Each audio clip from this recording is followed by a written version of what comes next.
guess I will get started. Hi everyone, welcome back to another stream of We Die Too Much in Necrobarista. I am slowly trying to change my streaming time back to normal because before I was starting the Hello Kitty streams, trying to time the Hello Kitty streams so that the day would roll over partway through, so I would be able to do more quests that way. But now that I am not doing Hello Kitty and my streams are not dictated by whenever the clock rolls past midnight, then I'm gonna try and slowly do these earlier. I also want to mention that I have screwed up my event timing a little bit because Pokemon TCG has an event that's ending in like an hour, and I haven't played at all yet. So I'm currently running some Pokemon TCG battles in the background. So if I suddenly stop talking partway through, it's because I'm like, oh shoot, I'm losing this battle, or I lost this battle and I need to change my deck or something like that. In any case, hopefully that won't happen too much. We'll see. But yeah, I will get started here. Continue.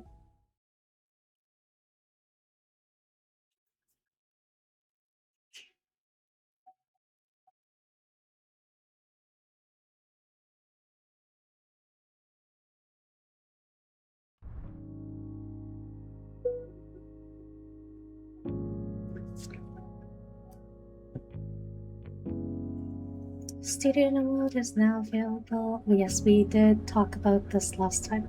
So we've went through all of this, and I think we're good to just continue on.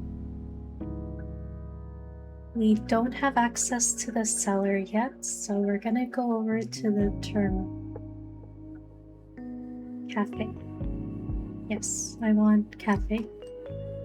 I'm also gonna have to try and remember what the controls are and hopefully not make this too jittery for the stream.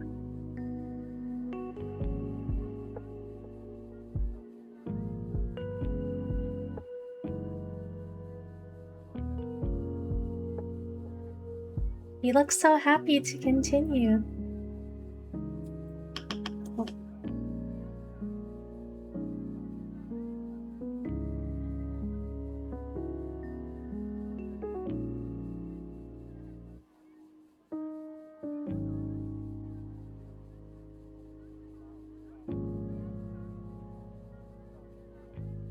We can do it. There you go.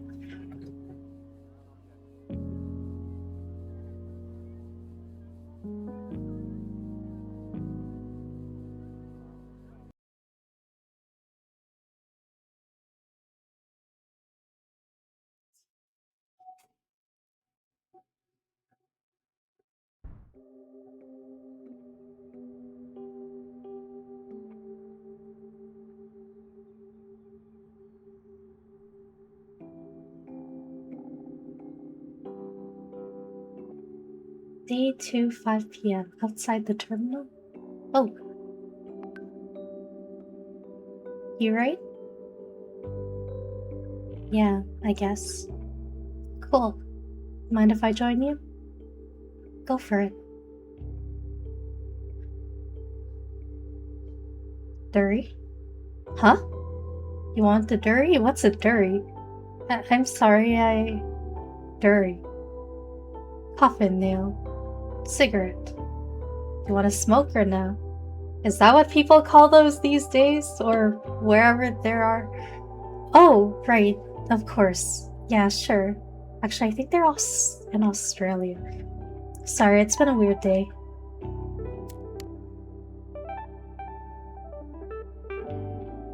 Thanks. No worries. Where are you from, then? Heh. You're the first to ask. I live in Collingwood. Oh yeah? Whereabouts? Smith Street. Bit pricey up there these days, isn't it? bet you like your avo toast. Got housemates. Well, nah, I know what you mean. Bit odd, being dead and all that. Takes some getting used to. People keep saying that, but it doesn't make me feel any better. I understand. Do you? I reckon as much as anyone can, yeah? Right. Hey, what's avo toast actually taste like? Huh? I've never had it. Can't you go out and just eat some? I'm sure Maddie could whip it up if you asked. Avocados are a highly malevolent fruit. Malevolent? Don't trust them one bit. Plus, I've got this whole situation. Oh, so that's what the straw was for. You got it. So, what does it taste like? Dunno, like avocado and toasted bread. Avocado is kinda cold and mushy, but it's got a good taste. Like peas? Definitely better than mushy peas. Love me a bowl of peas, mate. What, 'cause they're the only thing you can eat through a straw? Watch yourself. Gonna zap me with your death council powers? First off, it's the Council of Death, not a death council. They're totally different things. Secondly, you really think that's what we do? Walk around shooting lightning out of our fingers? Well, when you put it like that, it does sound a bit silly, yeah. We don't do anything like that. We just keep things running smoothly is all. Harassing cafe owners to settle their time debt isn't something we like to do often. So, you just keep the peace? As ironic as that sounds, yeah, Ned keeps the peace. Dude, I know.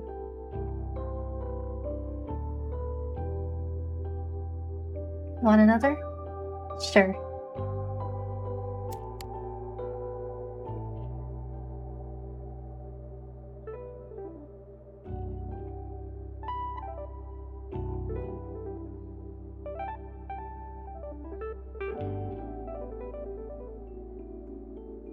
Love the sunrises here. They're alright. You watch many sunrises, Ned? Not enough, no. Even semi-immortals need their sleep. Just like to sit here and watch it. Even when it's cloudy or raining, there's just something about watching the sunrise that makes it easier to deal with the coming day. Feeling optimistic all of a sudden? No, still feel like... How about you, Keishan?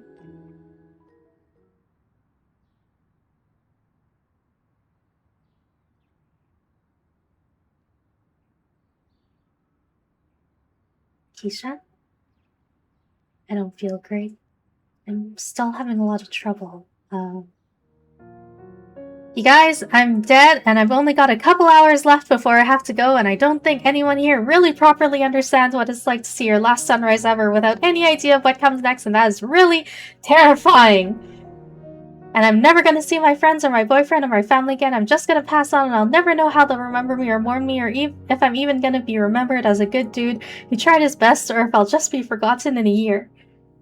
But that good dude who tried his best couldn't even win a freaking game of five-finger fillet in the basement of a cafe that basically sits on the banks of the Styx as far as I can tell, and god, I can't even tell if that matters?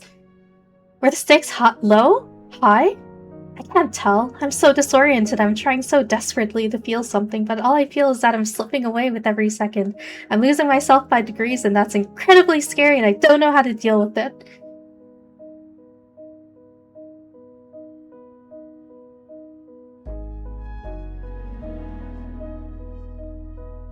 Yeah, fair cop. I actually came out to apologize for that. The game. Oh, for God's sake. Maddie, have you been gambling again? Can it, Ned? Keishan, I shouldn't have taken that time from you. You took it fair and square. I don't feel like I did, so I'm giving it back. Believe me, I'm as surprised as you are. I don't usually do this. What's different this time? That's my business. Can't believe you're still swindling people out of hours to try and fix your debt. Dude, I know.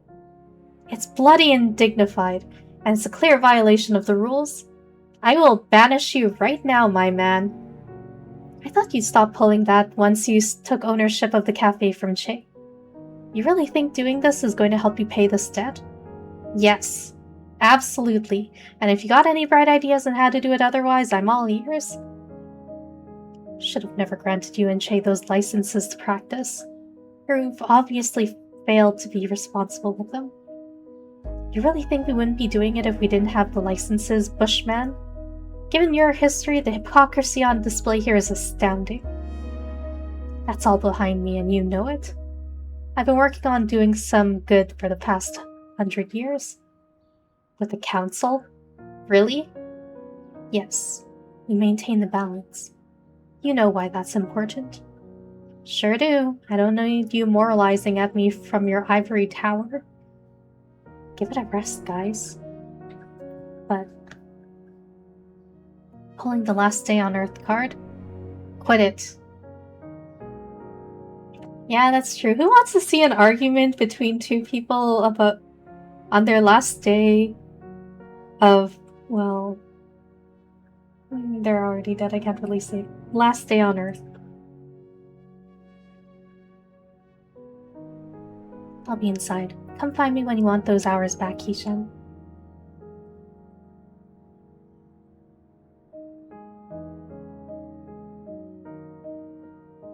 For what it's worth, I'm sorry about all of this.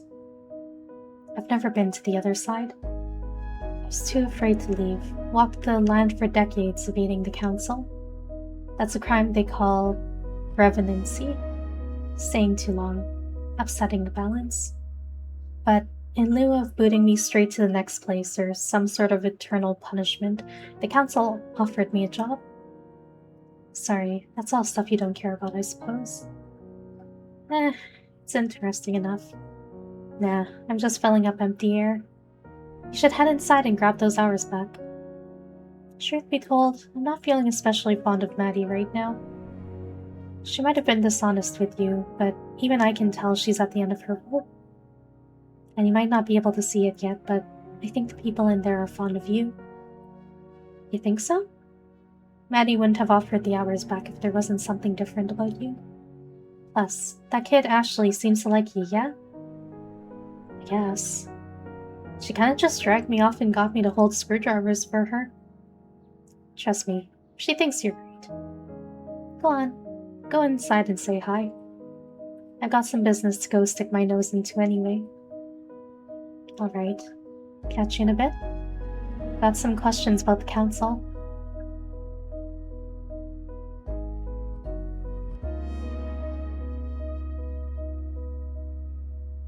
Of course, won't be out for long. Later, mate. Actually, I think I'm wrong. I think they're in England. Hey. Yo. Do you want those hours back? I guess so. It's only 4 hours. I don't think it'll make much difference. If it's okay, I'd prefer that you have them. Ashley's been enjoying having you around. Just Ashley? And me too, I guess. You seem pretty reluctant to admit that, my dude. Don't psychoanalyze me. Sit still for a minute. Alright, lay your hand on mine and place your index finger on my wrist. This a part of your ritual or just an excuse to hold hands? Shut up.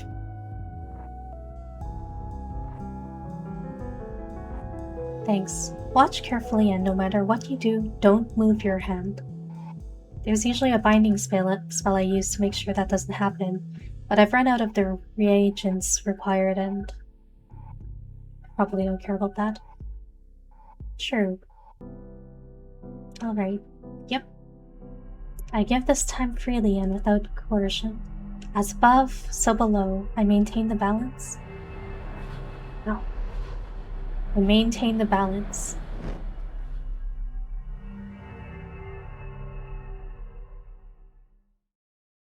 That's it. How do you feel? I... actually feel better. I feel less itchy? Yeah, we weren't kidding about that yesterday.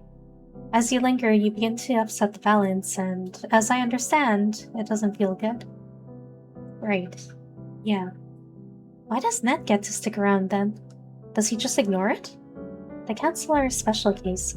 They're more similar to demigods or demons than they are to us. That's fascinating. Tell me about it. I'd have joined ages ago, but they're uptight. They don't seem so bad to me. That's cause you've not run into any of their ridiculous rules. Bunch of bloody regulations on manipulating life force and certain standards on the treatment of spirits. Is that why you gave me the hours back? Cause Ned realized you broke the rules? No, that was all within the guidelines, despite his blustering.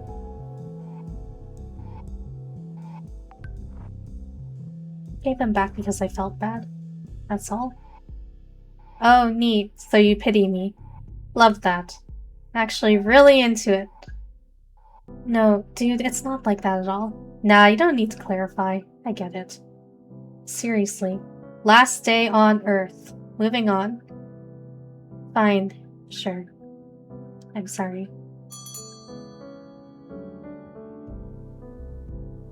Sorry, gotta serve this customer. I'll help. Really? It's probably not a two-person job. Yep. Come on.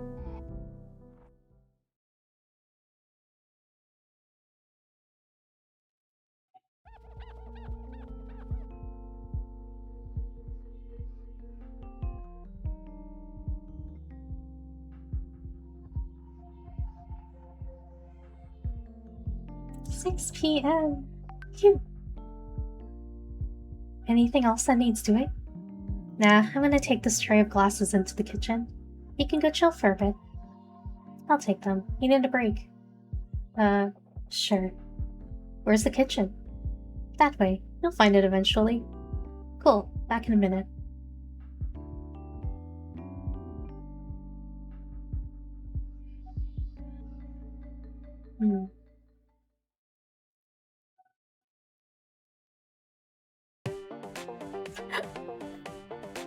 Oh. Your pawns are nothing compared to the raw power of my castles! Nothing! Yeah? What's this then? Ah! My castle! Right, brought low by my own hubris! No, it was just a pawn. And maybe a little bit of hubris. Bishop! Knight! Ah! Your other castellan! Check. Check, you say? Oh, I didn't think of that. You activated my trap card. Oh, hey Maddie, come check this out. I tricked him into a false sense of security.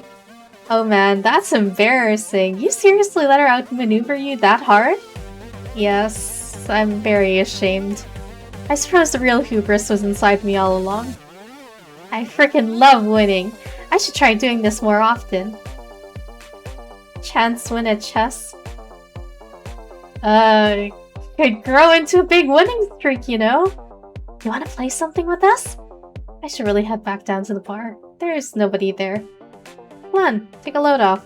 If anyone really needs you, they'll know where to find you. How about I grab a solid drink, make sure there's nobody waiting down there, then we play something. Won't be 5 minutes. You actually gonna come back this time? You never come back. Yes. I'll come back. Promise. Why don't you pick out a game while I'm gone? Let's find something, Ashley. What do you feel like playing today? Something with lots of dice. Dice it is. We'll see you in a minute, Maddie.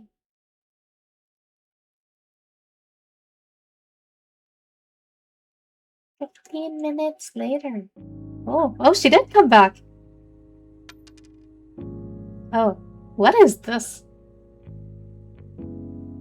And that's why the 4th season of Row Battle Royale was an absolute betrayal. But you still want to be on it one day? Well, yeah. Unless an indie circuit opens up. Like in wrestling? Exactly like in wrestling. Oh, darn it, I lost.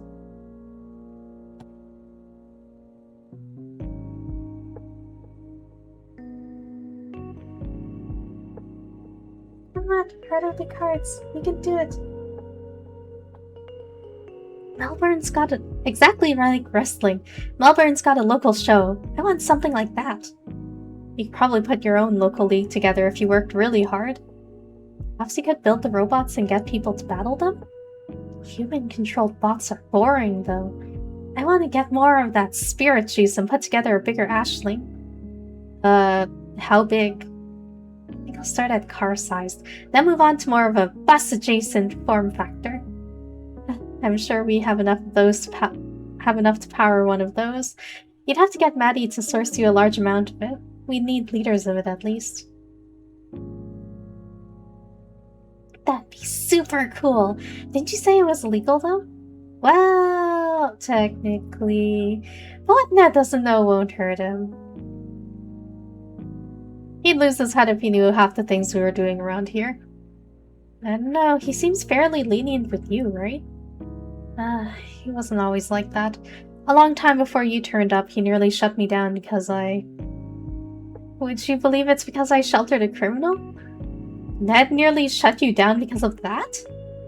Am I thinking of the same criminal you are? Trust me, the irony was apparent. I found it very, very funny. What sort of criminal were they? Just a minor demon on the run. I don't know what she did to get the price on her head. I just took her in when she stumbled through the door, dripping blood out everywhere. Heh, that's metal. It was extremely metal. How long did you manage to hide her for? Oh, not too long. Maybe 6 weeks? Time flew by, if I'm being honest. Why's that? Was she from the clock realm? No, nothing like that. We, bonded. Magically? How'd you do that? I thought I heard you telling Maddie that sort of thing was impossible between beings on this plane. No, not magically. We were... lovers. Ew! Yuck! Ew! Happier days. I love hearing about when you were young and reckless. Gosh, what do you think I am now, huh? Old and boring? Definitely old. Despite myself, I must say you're definitely not boring. There's that patented Maddie charm. Well, you know me, I'm full of them. Oh yeah, charms, hexes, curses. That's all on your account, old man. I won't deny it. Hey, Maddie. Hey, dude. Having trouble finding the kitchen? Yeah, I couldn't. Checked everywhere. It's just behind the bar, man. You can't miss it. I told you, I checked everywhere. Nah, you're not catching my drift. It's just behind the bar. You can't miss it. Come on, look. I'll be there this time. Sometimes you gotta remind the quantum hallways that they exist. Fine. How long are we gonna keep him here, Maddie? Oh, we're keeping him? No, we're not keeping him. I'm going to let him stay as long as he wants. He'll leave on his own accord at some point. You feel sorry for him? Weirdly, yes. I don't usually get attached to customers, but he's a good dude. And I like him! Do you like him because he's nice, or because he was good at passing your tools over? Yes. Don't get too attached. He's not gonna be here forever. Well, duh, I know how it works. I'm going to enjoy having him around just like you taught me. Don't cry because it's over. Smile because it happened. Ashley, that's from the motivational calendar I threw out last week. I never said that. Same. I'm used to people moving on at this point. Is the point? I can deal with it.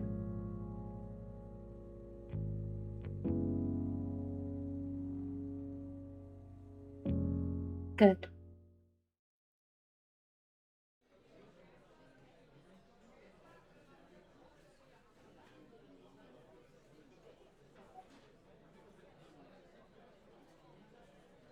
Did you show him where the kitchen is?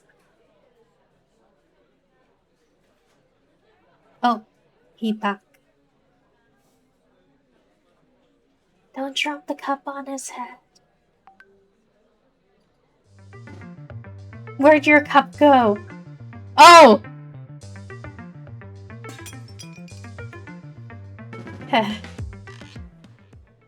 You didn't try and drop it on him!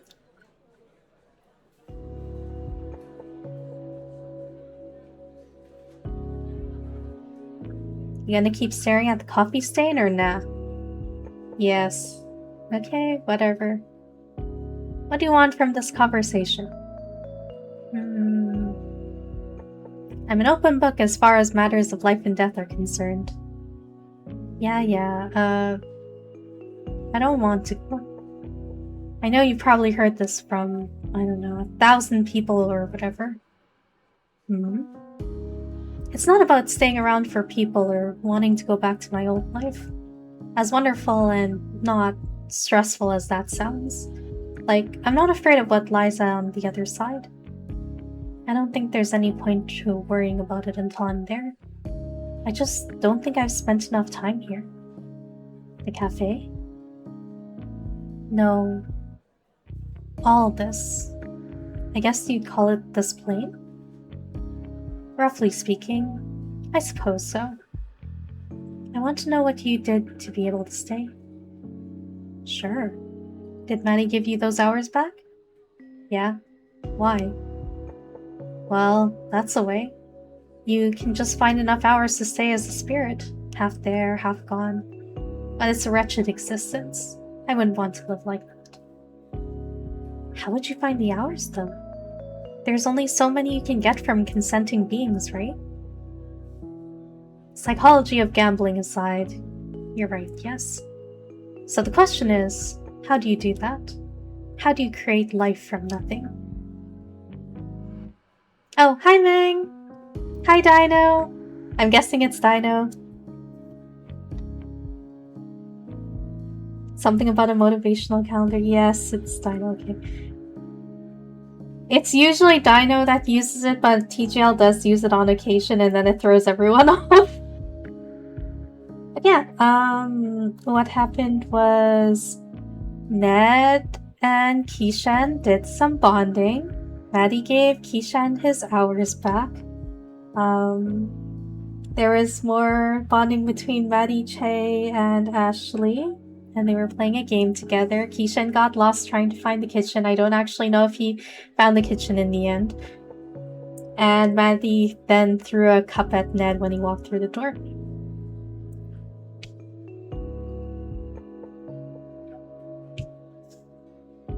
The answer is that you can't, Kishan. It's impossible. There's always got to be some sort of balance maintained.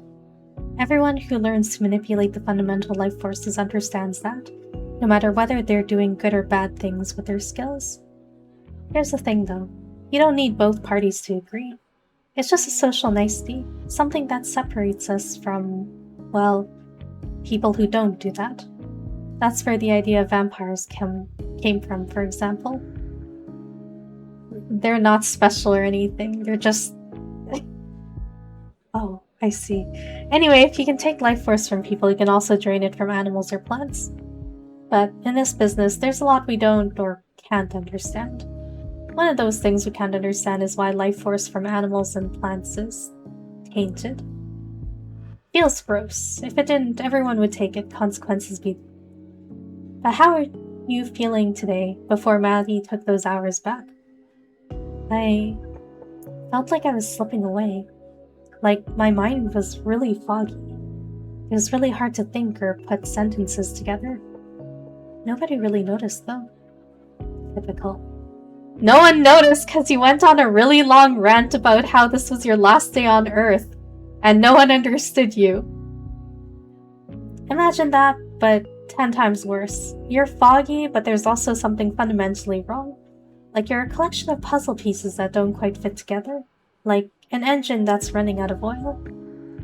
That sounds horrifying, right? So, should I do it? Probably not. How would I stay otherwise? Well, you could always go for on the lam. Just run for it. But you'd catch me. Not me personally, but yes, the council would. Eventually.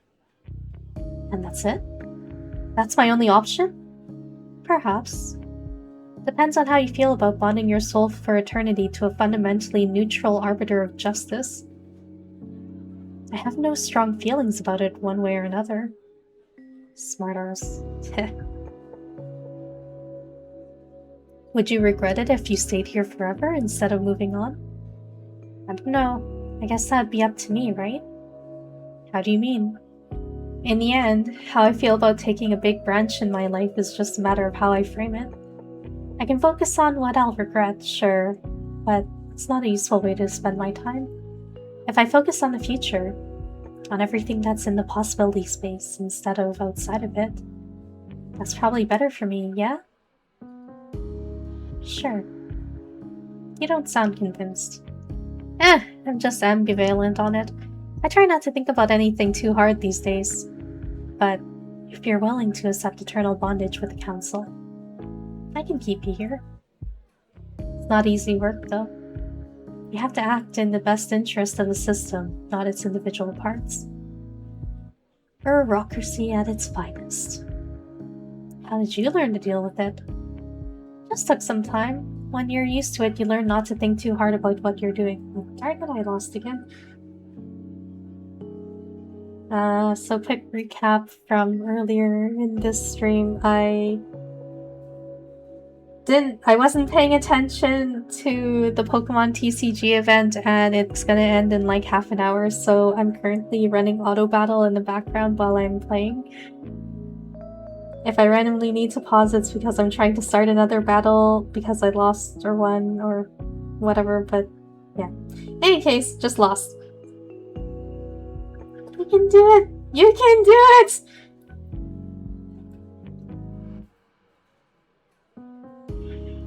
As long as you take a holistic view of everything, things generally shake out alright. We tend to only bother the biggest rule breakers anyway. Maddie being one of them. Ugh, habitually. She wouldn't be getting so much leeway if it weren't for Che. I don't understand that guy. He's nice, we chatted a bit. But what makes him so special? He's provided services in the past. I can count on one hand the number of people who know as much about it. I can count on one hand the number of people who know as much about the manipulation of life force as he does. He's been researching it for over 100 years.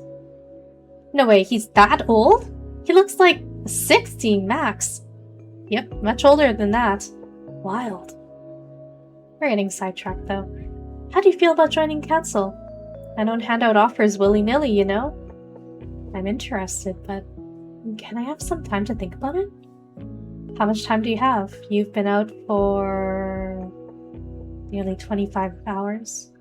You're overdue. Put it on Maddie's tab. Okay, I assume you're not going to stick around forever. Unlikely. If the next few hours are anything like how I felt this morning, I'll stick around until you have a solid answer then. Cool.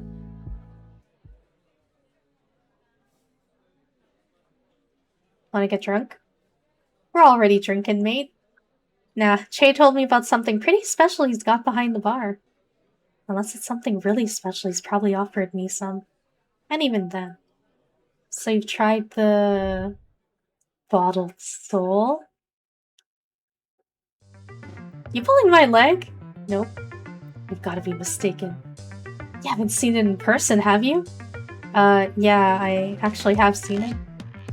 That's quite illegal. I expected better of him. So, are we going to drink it or not? Council regulations require me to confiscate it or force the owner to dispose of it. You'd be doing him a favor then. I suppose. Come on, dude. Che said it'd knock you flat. When you say you, do you mean me? Or you? Or just anyone who drinks it? Anyone. It's like 200% alcohol or something. I'm not technically possible, but I'll admit my interest is piqued. Well, let's not waste any time. This was a setup, wasn't it? Basically. You in? Fine. Oh, this looks deadly. Good thing dead people can't get alcohol poisoning. Hey! To bureaucracy.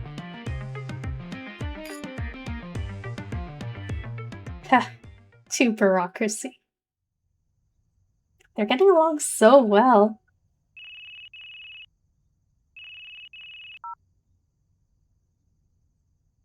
Yo, your orders arrived. 3 days late, mate.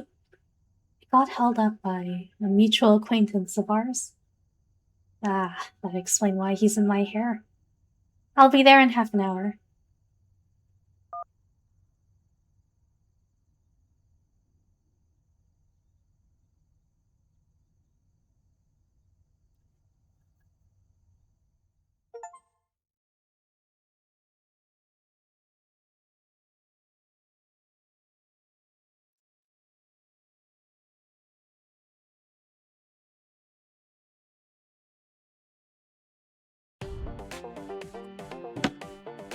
Oh, the robots! The catabasis is considered to be a vital part of the hero's narrative. Every hero goes to... Oh my. And in the stories they usually come back, which is the bit that seems weird to me. I don't think that's how it works in real life. Cathay has had a bunch of these heroes come through, claiming that they were going to conquer hell and come back. They never returned, as far as I saw. The idea of catabasis is that, in the grand scheme of things, hell or the underworld or Hades or whatever you want to call it. Anyway, it's on the outside of wherever we are, like we're trapped inside the sphere and we leave it go to hell. Did the ancient Greeks ever consider that maybe we've been on the outside the whole time just waiting to get in? Maybe they did. Matter of perspective. I guess I'll ask one sometime if I ever meet one. But perhaps we're just waiting our entire lives for this. To pass through the firmament to the next place. The driftwood that washes up on the shore of whatever that next place actually is. Seems weird, but maybe that's where we're naturally meant to be. I'm thinking it's possible that this world isn't some sort of proving ground or anything. Maybe it's just a waiting room. A beautiful, flawed, complex waiting room. Personally, I don't think there's anything like heaven or hell waiting for us. No judgment either. The world doesn't ever operate in binaries or absolutes. That's just flawed human thinking projected onto things that are much, much more complex than they can ever perceive. And I don't think that's... I don't think what's waiting on the other side is even something we can conceptualize. I bet it's cool. It's a shame that's a one-way trip, though. That was one robot talking the entire... I expected one of the other ones to start talking, too.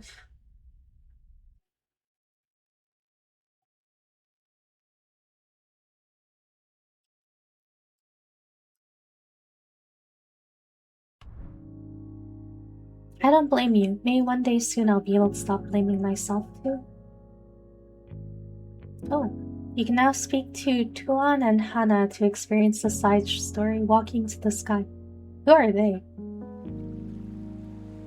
Okay, but before I continue, I'm gonna open up some booster packs on TCG and see if I got all of the promo cards. Let's go! 19 booster packs! Single card booster packs, mind you. Okay. Raichu. Quagsire. I need to get 5. 5 different ones. Quagsire. Phoebus. Quagsire. Frostlass. Quagsire. Phoebus. I'm missing one. Okay, 9 more. Oh, I saw a shiny thing. Quagsire, Raichu, Phoebus. Oh! This special card! The special card! Saria! Phoebus? Phoebus? Raichu? Quagsire? Raichu? Okay, I think I only got one of the special card, but that should be enough. Okay, let me get them into my card decks. 1, 3, 4, 5. Let me just double check that last empty space is okay to miss.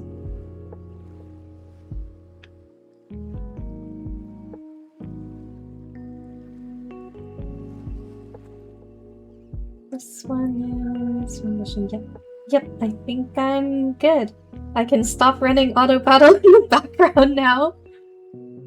Let me just do a quick exchange in the shop. I think I only got one Frostlass too.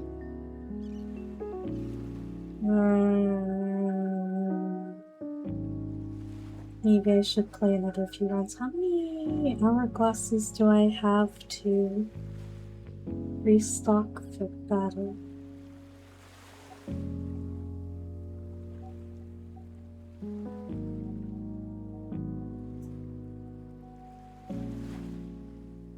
$155, yeah, sure. Let's go. Yeah, I technically got all the cards, but there's 2 cards that I only have 1 of, so I'm just gonna keep going for a little bit longer. Anyways, okay, back to the game. Okay, so there's a side story that's available now, and I'll probably look around to see what is... Oh, funeral.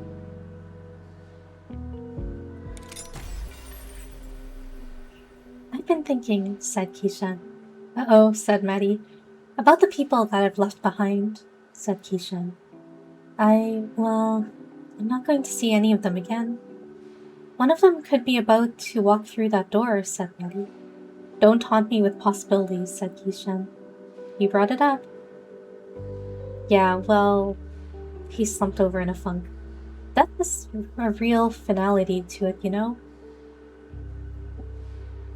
Yeah, it does, said Maddie. That's death. Travel from life to death is a very one-way street for all but a few individuals, and if you're standing here, then it's a bit late for chess paddles.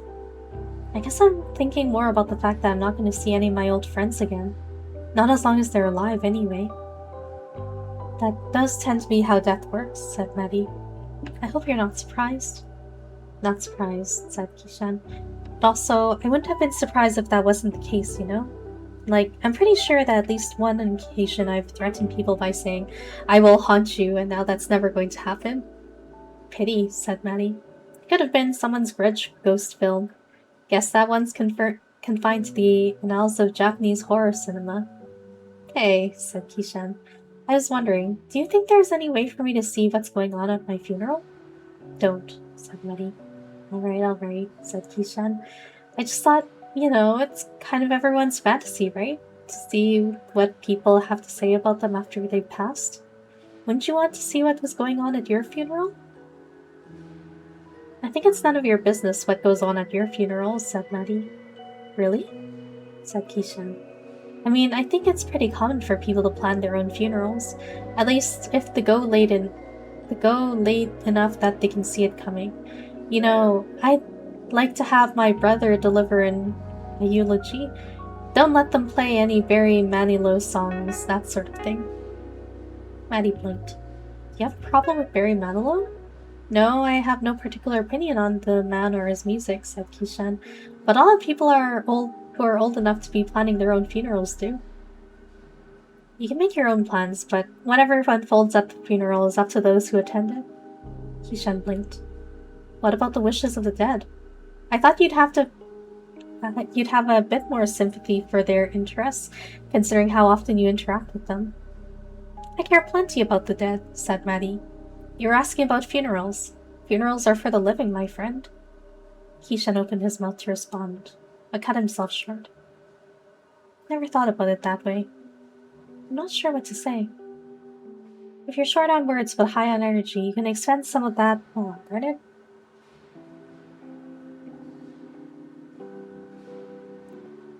Believe in the heart of the cards. You can do it.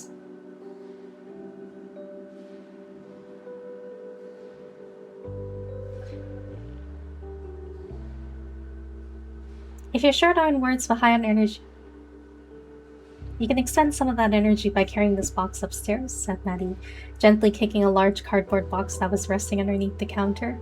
There's an alcove next to the bookshelf that would make a good home for this box. Ishan picked up the box, grateful for something to do with his hands. It was heavy enough that he had to make sure to lift with his legs and not with his back, but not so heavy that he felt out of breath by the time he reached the top of the stairs. His breathing was heavy, but not labored. It was a good feeling. Ishan set the box down at the spot Maddie had designated and sat down for a moment, waiting for his heart rate to return to normal. It felt good to feel his heart beating inside of his chest. This is how it feels to be alive, he thought to himself. I'm gonna miss it. Congrats. Oh, thank you. I remember there was one event that I played a bunch of battles and then I somehow got like 7 or 8 of the same cards, so I really needed some help to try and get the others. And by help I meant going up to Dino and being like, Dino, can you try and do this? And open these packs for me, and then she was able to help me get the last card I needed.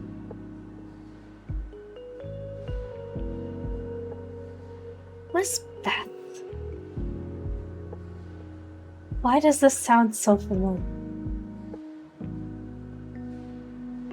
Wait, is this the one where it's like this? There's a 2 and a 3 kind of.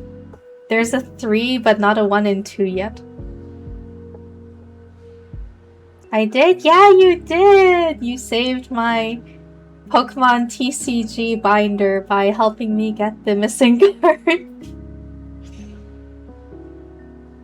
Wait, I think we did see Beth one. Beth swung her knife in a horizontal slice, and the crowd let out an woo.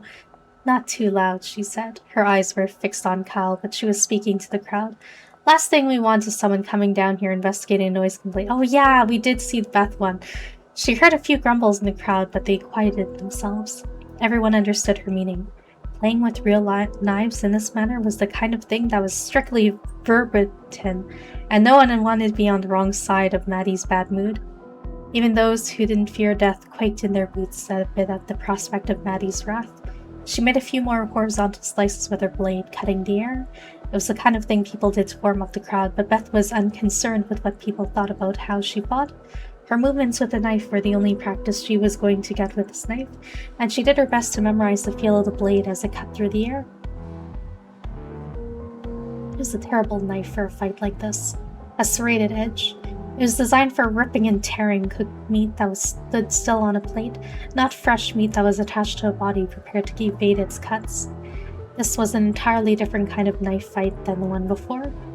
When playing with practice knives, the goal was to strike the opponent in the torso.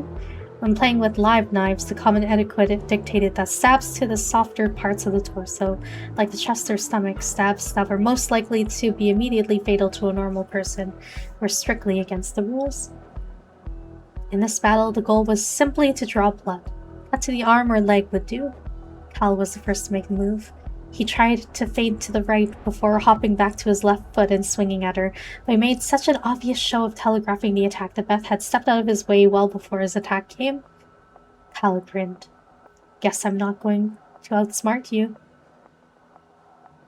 Beth kept her steely gaze trained on Kyle's right hand, the one that held the knife. Well, he said, I guess I'll just have to outspeed you. This time he stabbed straight forward with a thrust of his arm. It was the first time he had made an attack without fully committing to it by moving his feet. Beth had been afraid that he might try this. Kyle was nearly half a meter taller than her, and he had finally figured out that his longer arms gave him a tremendous advantage against Beth and her shorter reach. Yeah, the unfortunate thing about being short. The stab was directed at her shoulder, and she managed to duck out of the way fast enough, but there was no time for her to offer a counter-swing before Kyle pulled back and stabbed again, this time attempting to strike at where her arm had been. Had she not moved just a moment sooner? Beth backed up, giving Kyle space and hoping to bait him into making a bigger attack, but he seemed content to continue attempting the one tactic that had come close to working for him. As she stepped back, he stepped forward, and only after planting both feet did he go for another stab. Sorry, 1 second.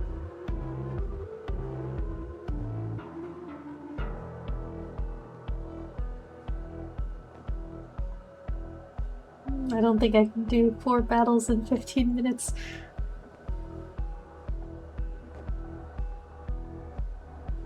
There was nothing Beth could do but step back, giving him even more space to maneuver, all the while becoming increasingly aware of how close her back was coming to the wall behind her. She needed to do something to throw him off balance and find a way to reset. She stepped aside, forcing Kyle's next attack to take a horizontal arc to reach her, and as soon as she saw that blade coming, she swung her own blade. She heard the ting of metal hitting metal as the 2 blades made contact, and the serrated edge of Kyle's knife hit the smooth edge of hers. They stayed like that for about half a second as Beth kept forcing Kyle's knife to the side, and with their knives still locked, she wrapped around him until her back was no longer against the wall, placing the 2 of them on equal footing. This would never happen in a real knife fight, Beth thought to herself. She had been saved only by the serrated edge of Kyle's knife. He grinned, apparently enjoying the moment. Yes, Kyle, we're doing it just like in the movies. I know that when you think of a knife fight, you think of 2 swords or 2 Jedi facing each other with blades locked, but it's not supposed to go like this, and right now you're about to lose your biggest edge you had. She finally slid her knife out of the lock, releasing Kyle, who seemed completely oblivious to the fact that their footing had changed. He was so bad at this that he didn't even have an awareness for what it meant to have her with her back against the wall. But what Kyle lacked in brains, he made up for in physical size, and Beth was still left with the problem of how to get around his reach. Kyle was doing too good a job of controlling the space between them. She couldn't go straight for his chest like she had before, not that she intended to strike him in the chest. She hadn't forgotten the rules. His reach made it equally difficult to go around him. Going over him was certainly out of the question, which meant that her opening had to be from underneath. Stab to the groin would certainly be against the spirit of the rules, but she might be able to get a good shot at his legs if she got close enough to the floor. There's no way to get under his arms from a standing position.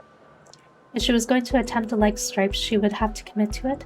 She needed to create an opening. She feinted sideways towards the wall.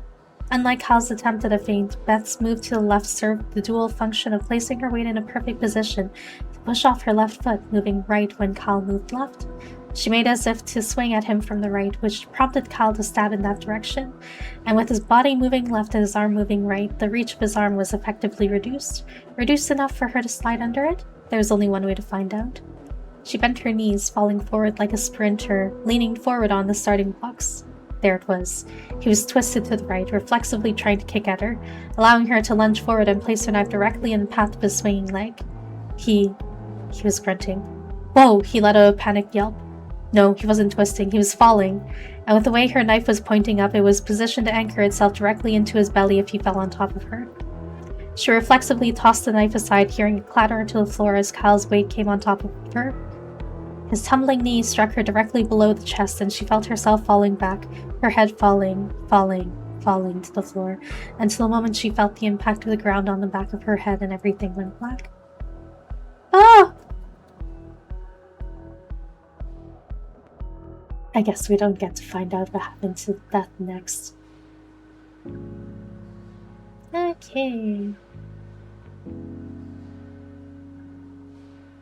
Teen transient.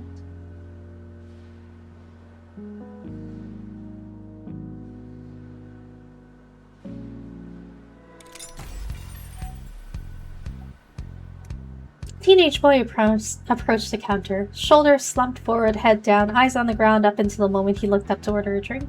He was old enough he could have passed for a young adult with a better presentation, but the posture coupled with the oversized backpack he was wearing were a dead giveaway. Irrespective to his age, he was still just a kid.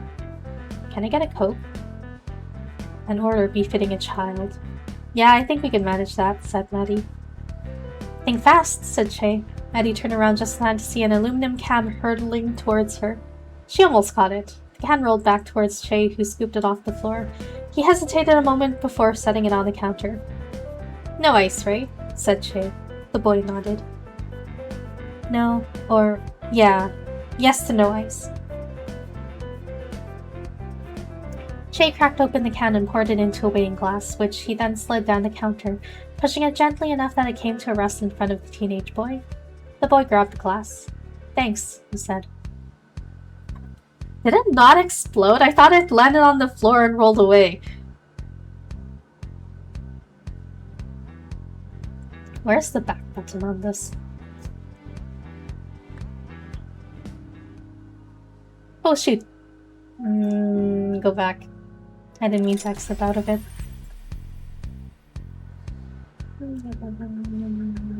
Running towards it, can roll back towards Che.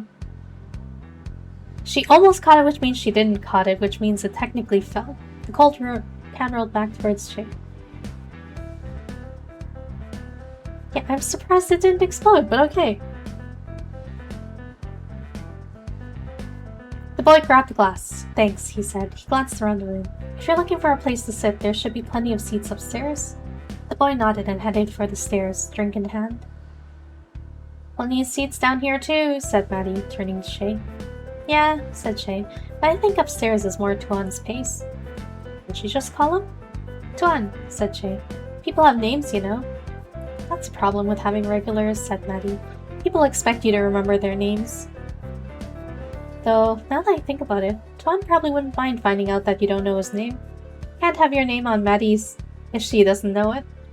Should he be on my list? Said Maddie. Nah, he's harmless, said Che. Maybe a bit susceptible to peer pressure, but I think that's why he comes here. To meet with peers? To meet people who aren't his peers, said Che. How many glum teenagers do you see around here? Too many, said Maddie. Maybe not enough, said Che. Please tell me you don't actually mean that, said Maddie. Teenagers have the highest noise-to-spending ratio of any demographic. Not the glum ones, said Che. And if I were a glum teenager trying to find my place in the world and trying to carve out an identity for myself, I can imagine a worse place to do it than right here. Teenagers can go be glum somewhere else, said Maddie. Whatever happened to proper teenage delinquency? Careful what you wish for, said Che. We've been mercifully delinquent-free for quite a while now. Proper teen delinquents don't loiter in coffee shops, said Maddie. They set things on fire, spray paint alleyways, and stay out past curfew. Does the city have a curfew for minors? It should, said Maddie.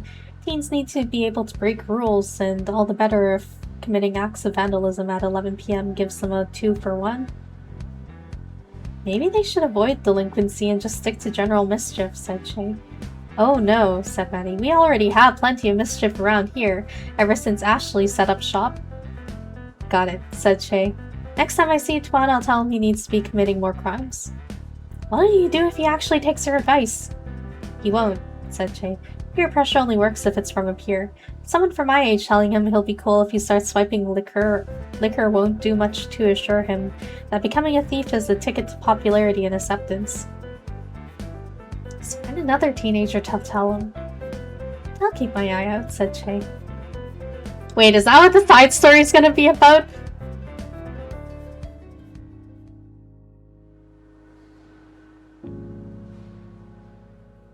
Okay, so you for going to studio mode. I read that already. That's Ashley's doodle mode. Oh, there are people upstairs.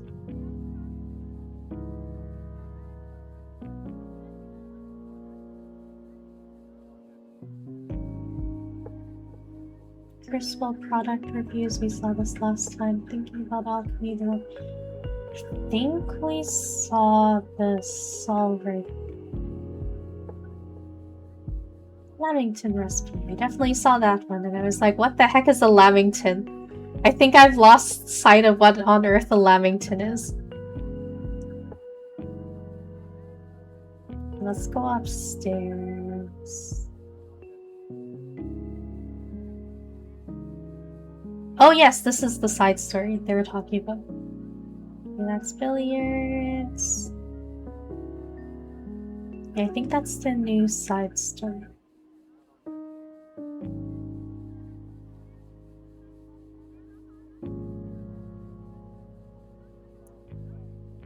Walking to the sky, not talking to the sky. Whoops.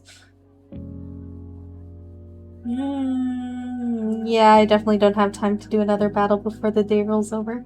Okay, let's open the last couple of packs.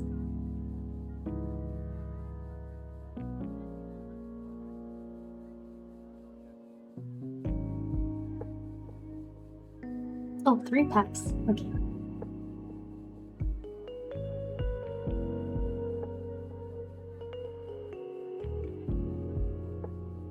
Raichu, Quagsire, Quagsire. Okay, that's fine.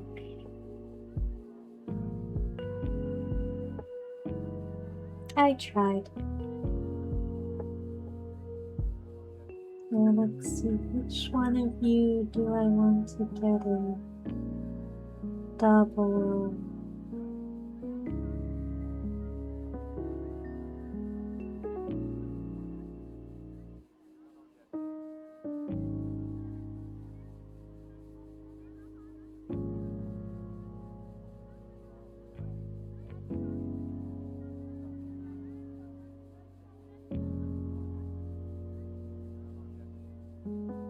Okay, this one.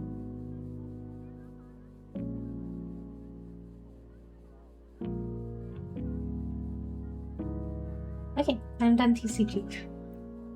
Now, let's do the side story.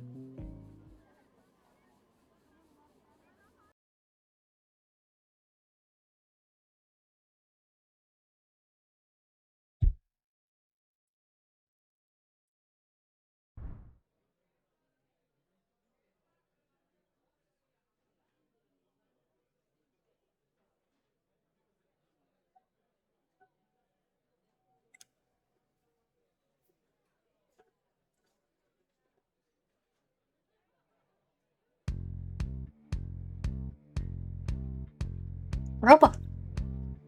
Hey, little guy, wanna play? Fetch. Maybe I'll have an easier time grabbing this. Oh! What else do we have here? He ran his hand along the shelf and found another object to throw. A flat, dull ring of metal. Catch! Oh, he caught it. He caught it. Bot took its prize and left.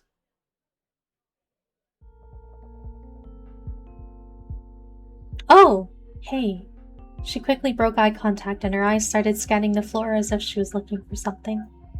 Tuan, not wanting to bother the girl, turned back to the shelf. She had clearly come upstairs looking for something and it wasn't a conversation with him. Still, she seemed interesting and he kind of wanted to talk to her. But again, she wasn't taking the initiative, so neither was he. Her attention was directed towards the floor, not him. So he was surprised to hear her voice again.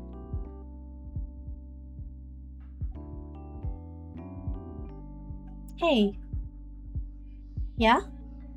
I was just wondering, did you happen to see a ring here? A ring? Like a... Oh, a ring.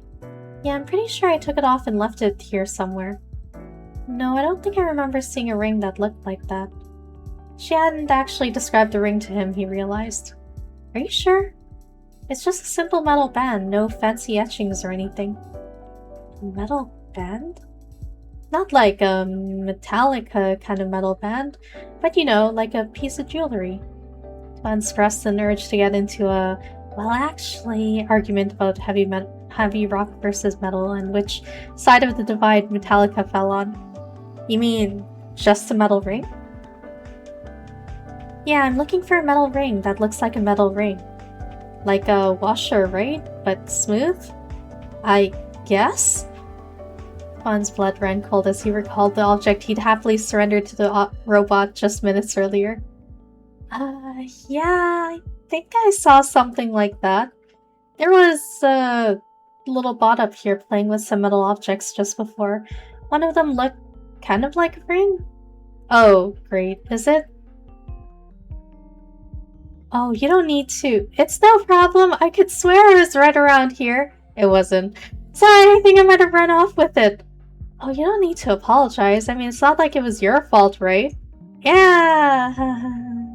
He mentally cringed at the way he said haha instead of laughing like a normal person.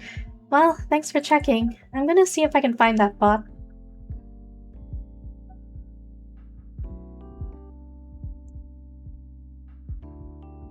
It's me. I'm sorry? I mean, it's me that's gonna help you find that ring. Oh, that's not necessary.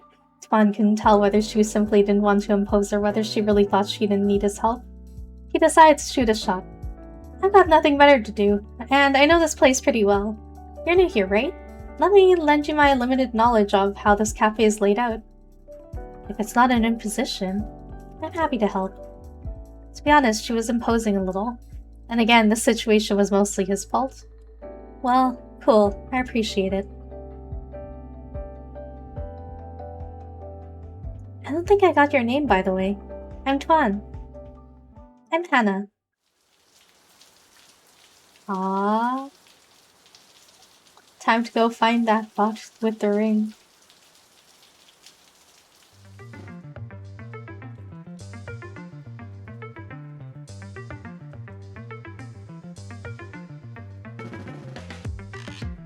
So, does this ring of yours have any special significance?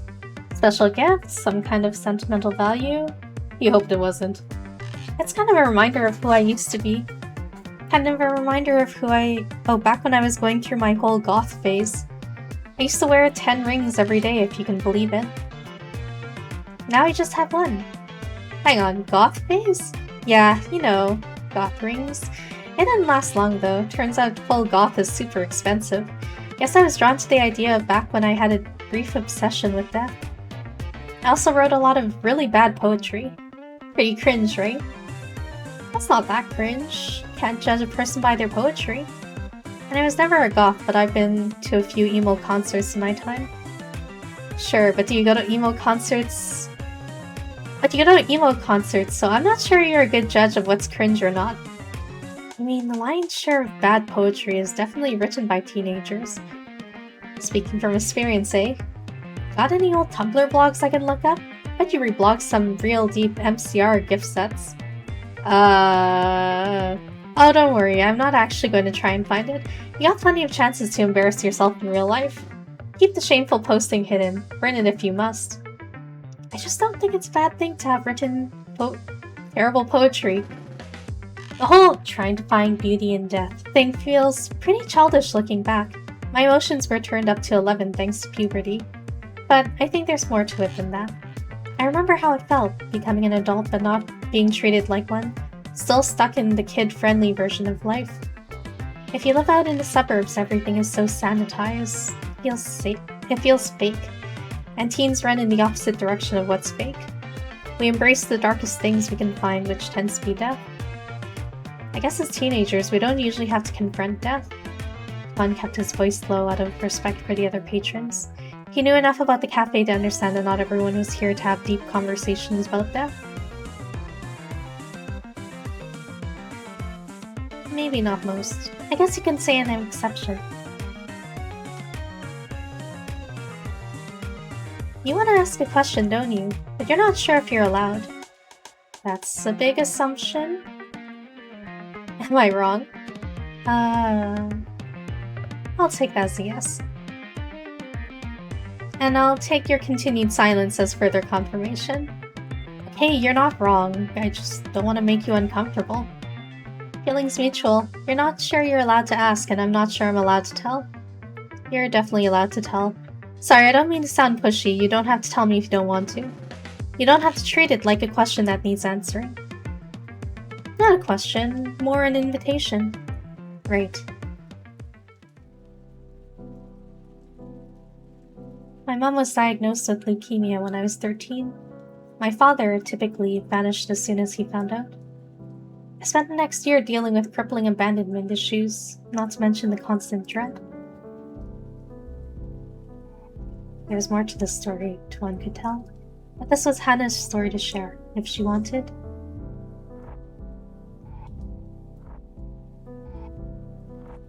That's heavy. Thanks for trusting me with it.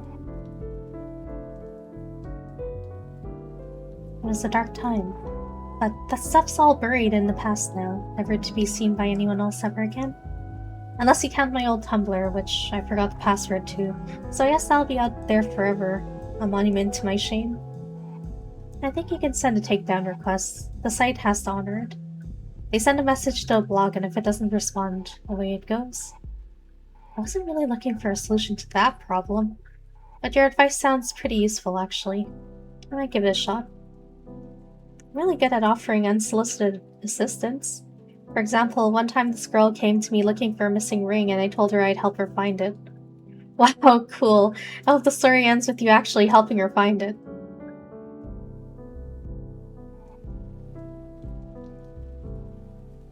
I don't actually remember how the story ended, but I think the big plot twist happened when we decided to study the bookshelf. Like the bookshelf we're standing in front of? Just so. Can we stop now? I appreciate the commitment to the bit, but the ring's not here. The bookshelves had a few nooks and crannies a bot could hide in, or hide a ring in. Are you sure it's okay to move stuff around like that? It'll be fine, as long as you don't sneeze. Is it really that fragile? Oh yes, the shoebox ROG is not a plane known for its sturdiness. I'm sorry, I'm not sure I caught that. What's this thing called? The shoebox ROG, short for Rise Off Ground. It's a classic, capable of self-sustained indoor flight for up to 40 seconds. Don't tell me you know every model on these shelves. Nope, just the balsa wood airplanes. When did you become such an expert? Summer camp. I guess preteen boys just find that kind of stuff fascinating. I sure did, and I'll carry that obsession to the grave.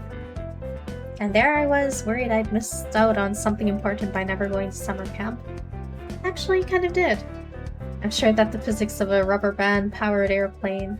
No, I mean, like, the other stuff. Oh.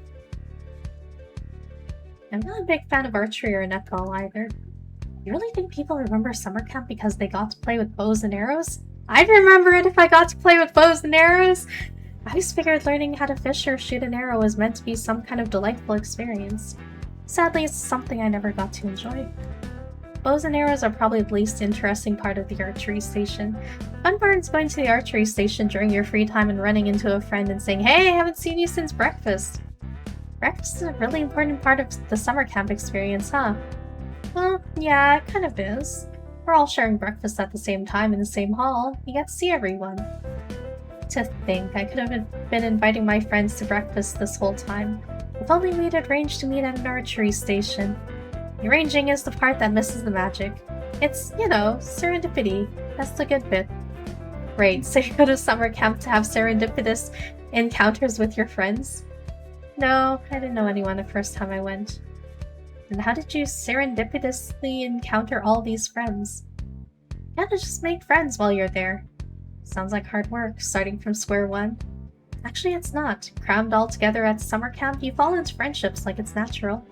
You meet loads of other kids, spend every waking moment with them, and then you never get to see them again. And that's fun? Knowing that you'll lose these friends when you eventually leave? Yeah.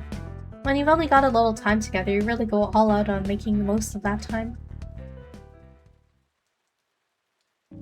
Anyway, doesn't look like the ring's here either. Good news is there's still plenty more ground to cover. That's good news? I prefer it if our search radius were a bit smaller. It'd be worse if we didn't have more places to look, right? If it's not here, no need to keep digging around.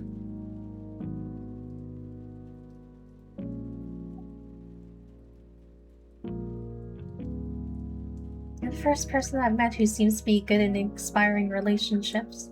Or seems to see good in expiring relationships. I think part of me is afraid that all of mine are temporary. The opposite of that is much worse. For example, when someone new moves into your neighborhood, it's like, oh, we should have them for dinner sometime. sometime is meant to be next week, but then turns into next month. And you keep putting it off until eventually you spend years living next door to the people you know nothing about. There wasn't a sense of urgency to the relationship, so it never involved it past how do you do's, you know? Like, those people in your life who are always there, you take it for granted that they'll never leave and forget to enjoy the moments you have together, and then you wake up and they're gone. The best friendships I ever had were the ones with the built-in expiration date. I've thought about this a lot. Yeah, I guess I have. Is that why you enjoyed going to emo concerts? Sounds like a great opportunity to make a friend, spend a few hours with them, and then never see them again. It was kind of a one-time thing, really. I usually listen to music when I'm on my own. I still have the Fall Out Boy album I'd listen to every night while I cried in my pillow. Year 8 sucked. Music was that bad, huh? Lyrics made me feel the pain and futility of my own existence. A lot of my early teenage years were filled with this sense that nothing meant anything. When I listened to that album, it felt like I was staring into the abyss. The music wasn't bad either. Oh good, because taking shots at Fall Out Boy is fighting words. But I'm still wondering, like, if the album made you feel like, then why did you keep coming back to it? I actually enjoy burying my face in my pillowcase and loudly sobbing as I'm overwhelmed by a creeping sense of existential angst. I get that some people enjoy a good cry from time to time, but I think you might enjoy existential angst a little too much. No, you misunderstand me. I said, I enjoy burying my face in my pillowcase and loudly sobbing as if I'm overwhelmed by a creeping feeling of existential angst. That's the name of the third track of the album. That is! I genuinely can't tell if you're lying or not. Lying or simply wrong? Look, I'm just trying to entertain, then it's not really lying. Maybe parody or a satire or plain old storytelling. Satire doesn't work if it's indistinguishable from the truth. That title isn't an obvious exaggeration. I'd expect that from them. What if I told you my favorite song of theirs was actually I'm like a lawyer with the ways I'm always trying to get you off. What? I'd assume you're trying to flirt with me because there's no way that's a real song. And you assume it's a flirting attempt, why? Well, it's suggestive. If I had to describe it one word, I'd say it's... lewd. And if I told you my favorite Fall Out Boy song was Bang the Doldrums? Rude. I've got a dark alley and a bad idea that says you should shut your mouth? Rude! This ain't a scene, it's an arms race. Feud. Our lawyers made us change the name of the song so we wouldn't get sued. Wow, they're really working with that rhyming scheme. Well, that's all there is to see of the mezzanine. No ring, no box, so I'm sorry I couldn't be more helpful. Don't be silly. You helped me check all the little nooks and crannies. And besides, you kept me company. Frustrated searching becomes a heck of a lot more enjoyable when you're hanging out with an alright guy. Ah, nice. Could be, yeah. That's a solid theory.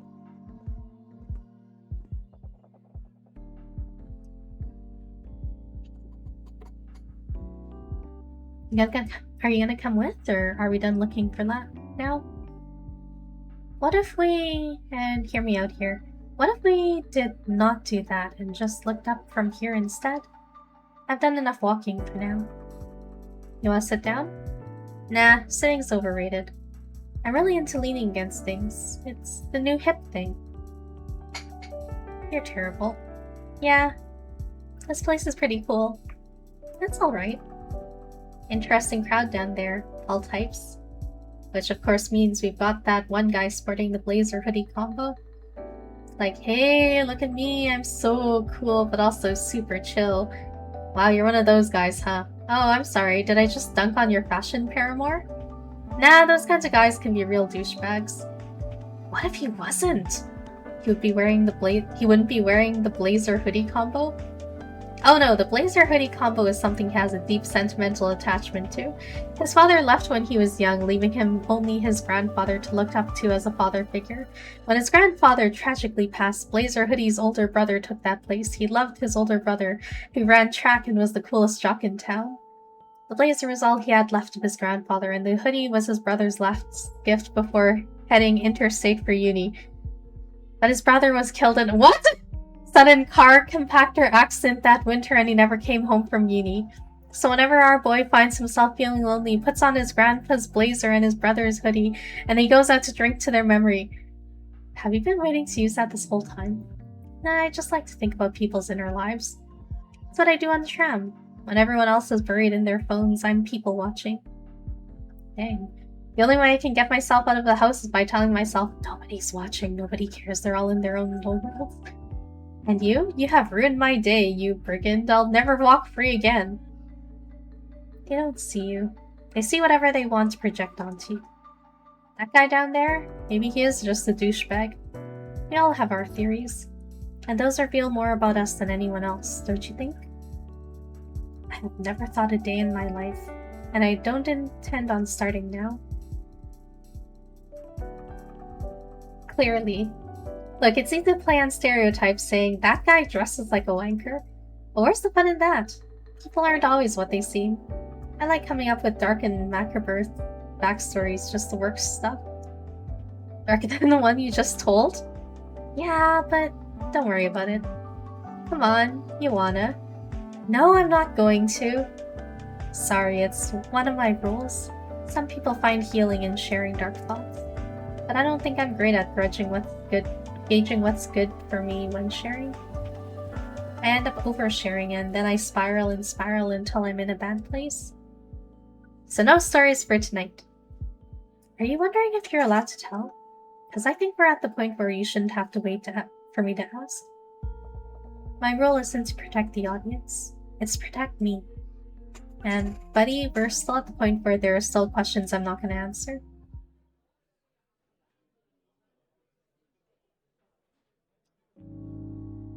That doesn't mean I'm bothered by you asking. I mean, there are always going to be topics that aren't on the table, but you won't know until you ask. That's a good way to look at it. And here I was, worried I'd ruined the mood. I've never shied from a somber mood. A mood getting dark and serious doesn't mean it's ruined. After all, some people like it dark. Yourself included? Hey, you can't have light without darkness, right? Sounds like a Fall Out Boy lyric to me. Good thinking, though. That's why I start every day with my hands in the toaster. The rest of the day feels amazing after that.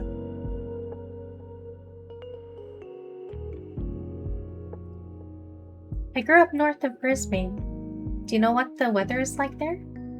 Nope, but I do know that I like talking about the weather to get away from unpleasant topics.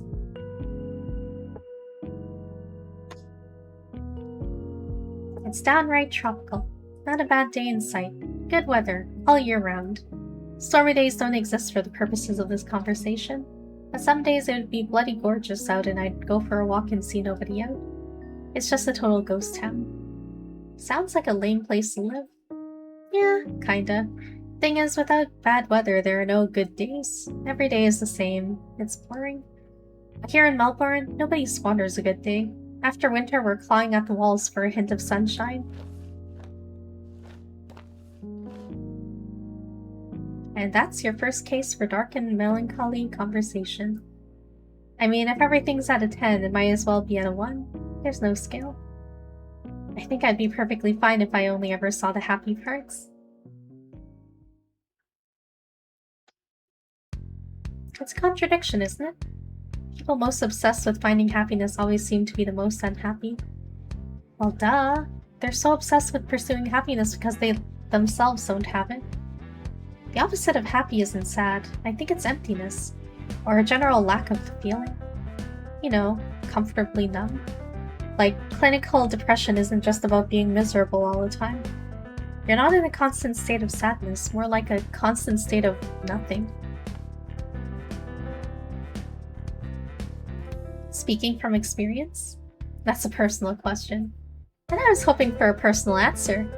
You don't get to wax philosophical about your emotions, then suddenly clam up when I'm the one asking you about them. A medical condition goes a little beyond the realm of talking about emotions. Let's just say that I'm no longer medicated. For clinical depression. No longer as in you were at one point. Yeah, that was my extremely subtle implication. Great. let's dance around the subject. I love that. Why make it easy?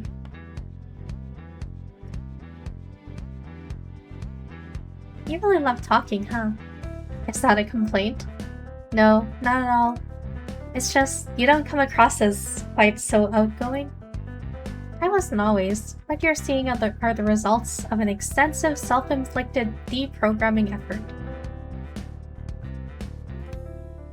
That's funny. I guess I can kind of see it, but I didn't want to assume given that you're... It's okay, you can say Asian. If you're trying to deduce my childhood based on stereotypes of second-generation Asian kids, you're not far off. My brain is like, this is checkers, but I don't understand the part about them putting their pieces on top of each other.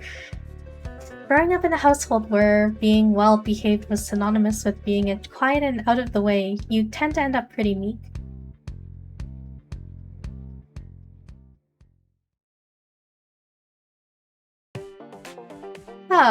When you talk about Asian parents, I was thinking more about, like, academic achievement. Oh, you're not there either. Like many immigrant parents, they want their son to be more successful than they are. But my mother was an MD and my father was an OD, and I'm still not quite sure what's supposed to be on another level above that. Oof, sorry about your dad. No, doctor of optometry. It was a big disappointment to my mother's parents who were hoping their daughter would go for an ophthalmologist instead. Wow, that's embarrassing. I know it sounds like I'm joking, but my family is the strictest of the strict. Like, graduate second in your class, then have your mother tell you at graduation that you could have been first if you hit the books a bit harder. Level strict. Dang, walking, talking stereotypes. How dare they? My mom never dropped that on me.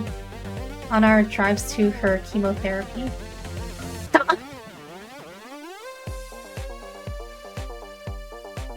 Oof. I can't beat that. What, you mean you don't want to spend the day dwelling on the worst moments of your life?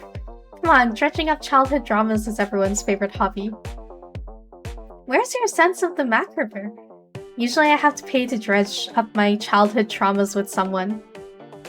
Alright, I accept cash card and signed photos of Brendan Perrier. Alternatively, we can just talk about happy things instead. How do you like cats? All cats are... Aww! Agreed. Really? So much for happy thoughts. But there are happy thoughts. Cats may hate me and I may hate them, but I like looking at them.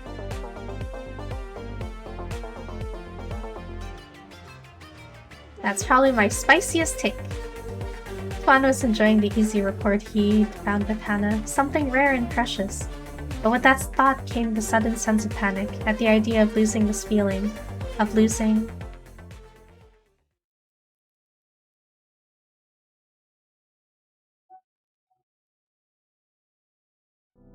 Are you okay? Yeah, I'm fine.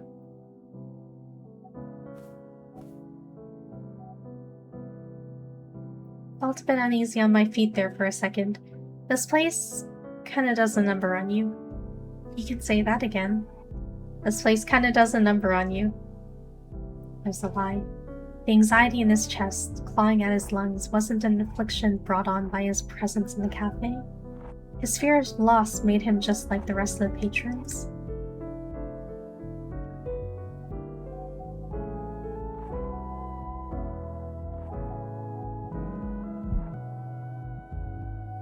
I'm sorry I've wasted so much of your time. What? You don't have to apologize for that. If you're spending my time, then I guess I'm spending yours too. And for a moment, the two said nothing, simply enjoying each other's company. Hey, are you? Shh. Can you hear it? Hear it? Oh, it's the boss! Hello! Oh, that's not the ring I was thinking of. Is this your ring? That's the one.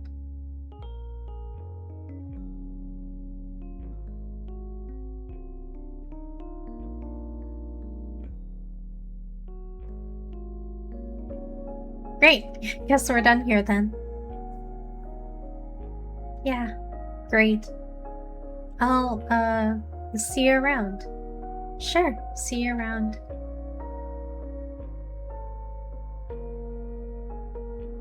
Tuan watched her go, regretting how quickly he'd dismissed her. His mind raced, searching for an excuse to call her back and continue their conversation. Was he meant to yell something like, "Hey, you got spaghetti on your sweater?" With every step she took, the warmth in him faded until she was gone, and he was left empty and cold. Wait, was that it? Was that it? Oh, that's terrible! Why would you leave it there?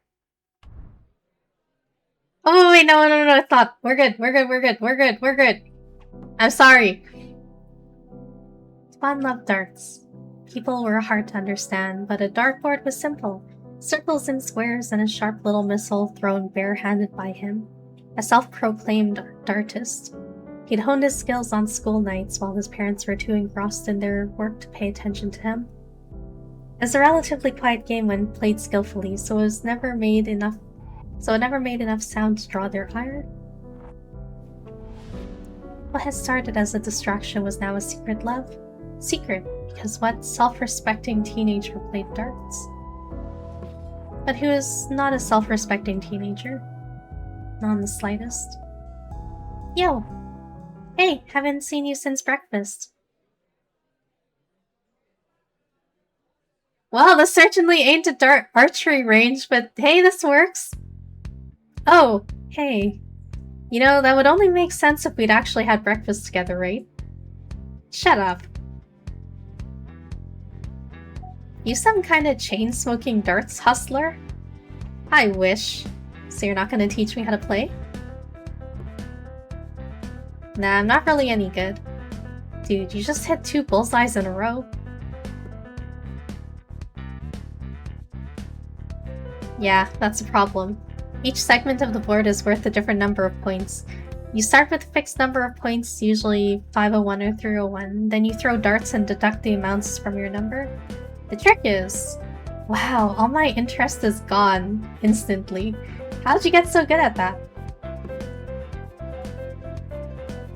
Practice. That's the full extent of my darts knowledge anyway, so you're not missing out on anything. And besides, there are far more interesting things around here than this dartboard. More interesting than a dartboard? This day just gets better and better. Then follow me. Where are we off to? What is it they say? Show, don't tell?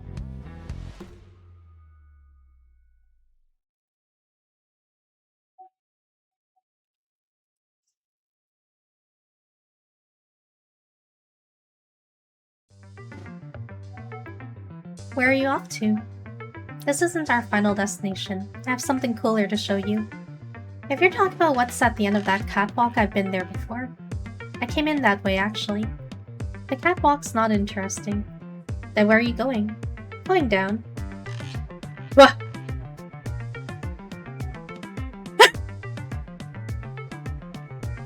You think you're funny? Often. But you know when you just want to eject yourself from a conversation? When you find yourself in a social situation that you can't wait to get out of? Wow, rude. No, I never get the chance to make those big grand exits that I'm always dreaming about. Sometimes you just gotta seize the moment or whatever. You'd rather make a dramatic exit than keep talking? I allow myself to do it sometimes. As a treat. So now what? Making a grand exit wasn't the only reason I jumped down here. Oh, so that stunt wasn't the main attraction? You wanted something interesting. I'm just trying to deliver.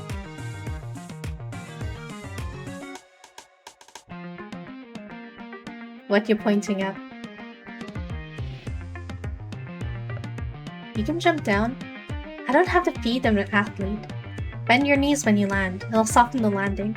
The impact force will travel from your feet through your hip bone. You're real eloquent when you've got a captive audience, aren't you? Yes, young cricket, don't lock your knees.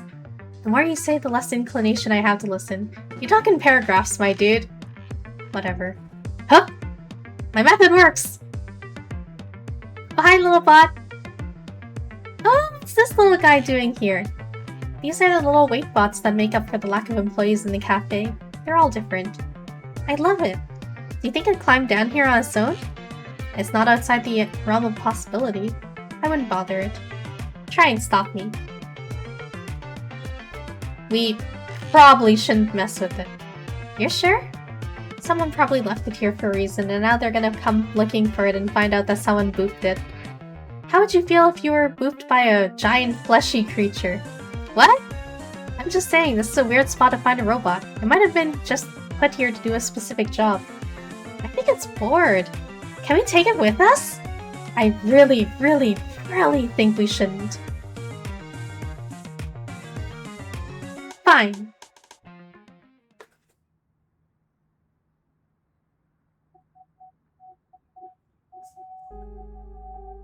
Is this what you wanted to show me? Nah, this is still the journey. Oh, cool. We'll get there soon enough. Is it safe for us to be down here? Doesn't matter. We're young. Indestructible. What, just because we're young we have to take risks? If the danger exists, I simply close my eyes and pretend not to see it. But for real though, I don't think there's anything down here that hasn't already been stripped for parts. So we probably won't trip into a giant shredder or anything. Or be crushed by giant bouncing logs.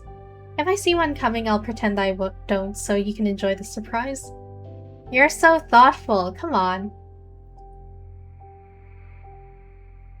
Last one there's a rotten egg. You don't even know where we're going. Watch your step, you don't want to trip. Didn't you just say something about ignoring danger? I mean, I'm not an idiot. Could have fooled me. Rude. Actually, given the amount of jagged, rusty metal I'm seeing around here, we should probably be at least a little careful.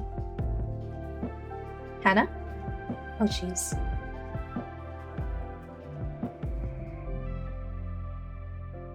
What are you doing up there? Be careful! Looks safe to me! You never know what could be unstable or ready to collapse. I just look in the mirror for that. Okay, but for real. Why'd you bring me here if you were just gonna chaperone me to death? We're not at our final destination yet. Oh? Then what are we hanging around here for? What's dangerous around here? Jagged, rusty metal... Tentatus, probably? It's not gonna poke through your shoes, hopefully, but try not to land on it with your face. Noted. Am I being too much? I should note that at this point I'm very bad at evaluating risk. Wow, really? Shouldn't have followed you down here. I'm gonna have double tinnitus by the time we leave. Not aiming for triple? I try to keep my expectations modest.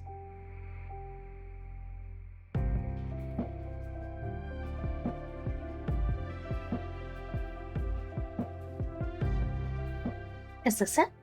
Yeah, this is it.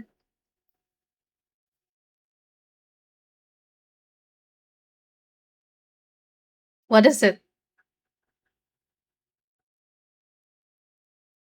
How far did you walk from the cafe?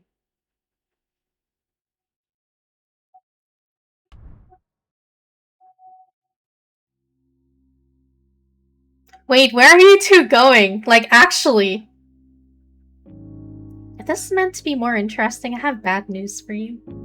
This hallway tells its own story. Well, it's too dark to read. There's just nothing happening here. Why hasn't anyone taken the time to make this place nicer? Maybe the interior designer was into rustic industrial. There's no accounting for taste. Not a cop-out. There's no accounting for taste. Hey, the human mind is complex. How am I supposed to know? The human mind is complex. Okay, Einstein. Well, actually, Einstein was primarily a physicist, not a neuroscientist.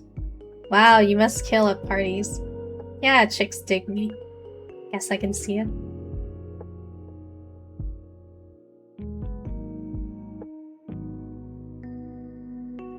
You're not gonna hold hands? Careful, don't hurt yourself. Do I look like someone who's worried about hurting himself? You're looking more like one of those tour guides who has to walk backwards everywhere. They're not known for being prone to accidents, are they? Hey, you never know. I had this friend who was touring at uni campuses.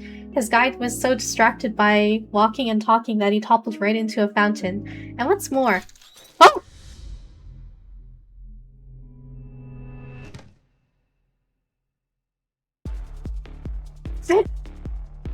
Don't say you told me so.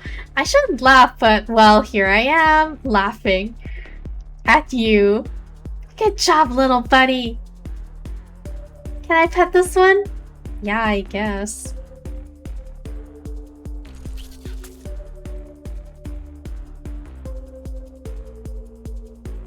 Hiya! Hiya? Oh, it hurt? Why did you do that? Why did I do what? Tell me it was okay to pet him. I thought you wanted to pet him. Yeah, I wanted to, but I wasn't asking for your permission.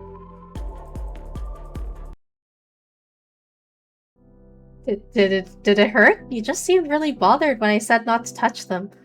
The other times, I mean. I didn't need your permission. I was asking your opinion. You know, since you seem to be such an expert on this place. Like, hey, any risk associated with what I'm about to do? Help me make an informed decision?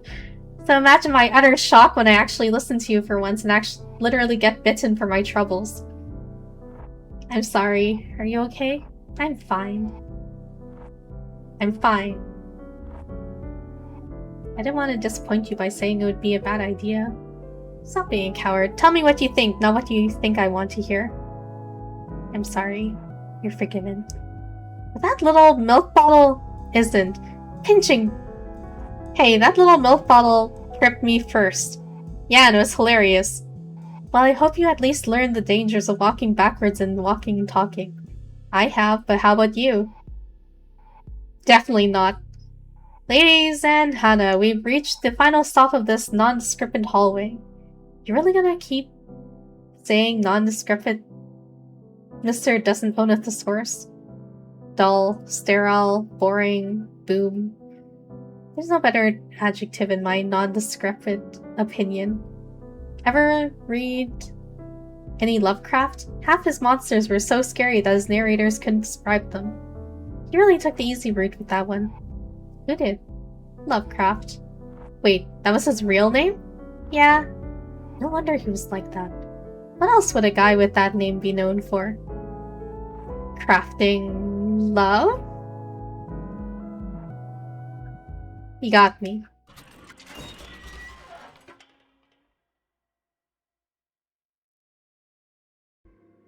They emerged into a storeroom, shelves stacked with dusty jars full of mysterious glowing liquids.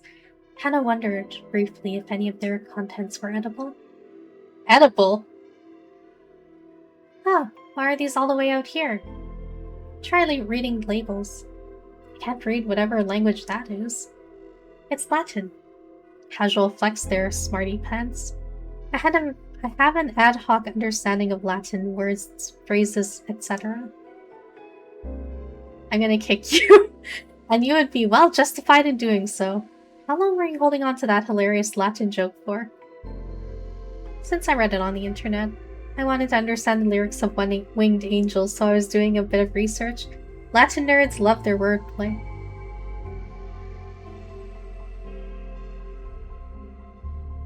Can you actually read any of these labels? None of them say Sephiroth, so no. All I can tell you is that if you see Memento Mori, you probably shouldn't drink it. Is that the Latin word for poison? Remember your morality. Oh, I'm very aware of my morality, thanks. So why the obsession with this particular song?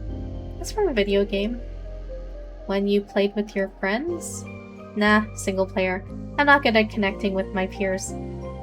When you see bottles of glowing liquid, do you not want to, eat them? I mean, I feel like my first thought is that it's probably radioactive and that's why they're glowing, but I mean... You do you? And I thought we were connecting pretty well. You think we're peers? Because it's a peers, you're out of my league. Ah, shucks, it's true. 3 cheers for low standards. Hannah's eyes sparkled when she laughed, and for once Tuan struggled to feel anything but warm.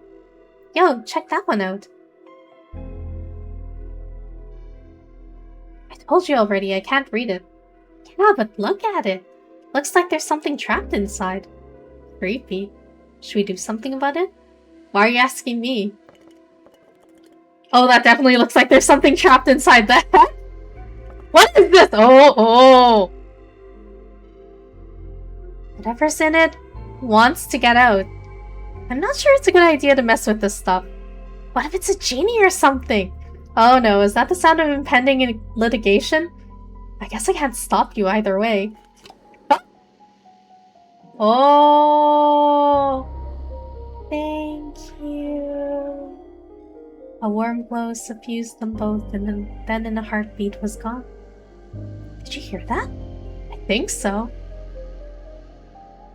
I think we did something we shouldn't have. We? Two hands touched that jar and they were both yours. You're at least an accomplice. I get the feeling we unleashed something. I got that impression as well. Was it a mistake? I was gonna shatter on the ground anyway. I don't think we changed the outcome of the situation. Well, even if we did set an evil spirit free, I'm glad we came here. I'm glad we came here too. You ever get that feeling like you've already committed to a decision, but you're not sure yet if it'll lead you to something great or something painful? Are we still talking about the jar? Yes, definitely. Let's get a move on.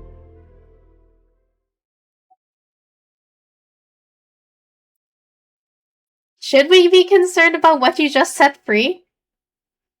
Sure, our final destination's right through here. This wasn't your final destination? I already thought this was a weird final destination.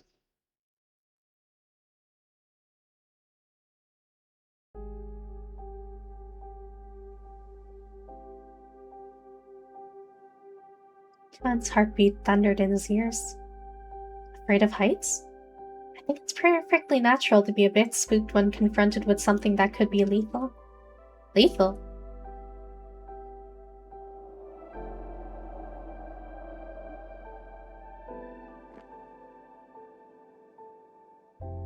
Nothing to be afraid of. It scared me for a second there, Hotshot. Oh yeah? He felt an absence when she withdrew her hand. When I thought to myself, I hope he's falling for me, this isn't exactly what I had in mind. But like, that doesn't seem pleasant. The fall, I mean. Why jump if you don't have to? The gut-wrenching fear only lasts a few seconds. You get used to it. I can only imagine. What I want to know is why you felt compelled to do it in the first place. Just wanted to feel something. Sometimes horror movies just aren't enough. I get it. Yeah, it's just, you know, like I said earlier, better to feel something than nothing sometimes. Is that downtown? I think so. But I don't really catch the train into town that often. I don't recognize anything specific, but the Yara is there, so the rest of the city must be too. Reckon anyone can see us from down there? Dunno. City looks so different from up here. Yeah. Feels lived in. Most cities do. That's why they're cities. People live there. But some cities just seem sterile, you know? Housing estates and golf courses and toll roads on a grid. Everyone commuting to their office job in a skyscraper that's the same as all the other ones. This one's pretty to look at. Is it safe to sit there? Look, if I can step off this platform, it would be crazy for me to be shy about letting my legs dangle over the edge. Sitting here, like this, reminded Tuan of being 7 and swinging his legs daringly over a balcony's edge with his friends. They got yelled at for it because it was dangerous, but the association stuck. It had been a long time since he'd felt so carefree. At a glance, Melbourne's sprawl seemed vivid and meticulously detailed, but the more he tried to pick out individual features, the more his vision blurred. From up here, everything ran together like unmixed paint. Everything was just an indistinct part of a larger whole. I thought I'd be able to see my house from here, but I can't. Actually, can't recognize anything. I know it's Melbourne, but it feels like a dream. Do you think we're dreaming? I think I might be. You could be a figment of my imagination. I was thinking it was the other way around. Suppose it's all about perspective. Considering how many dreams end with the sensation of falling, this is certainly an appropriate place for it to end. I don't really want it to. Me neither.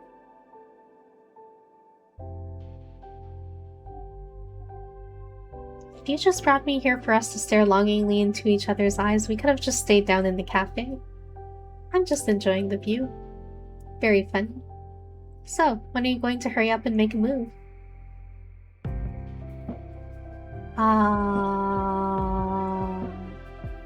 What took you so long?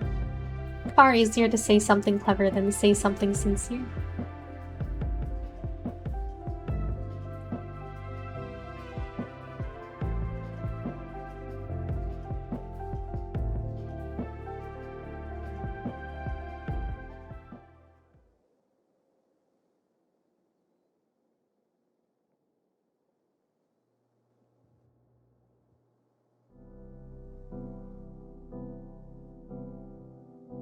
I lied to you earlier. About what? Remember when I told you about my mom's leukemia diagnosis? How I was 13 years old and my dad left us because of it? Yeah, I remember. It wasn't the whole truth. She wasn't the one who got the diagnosis.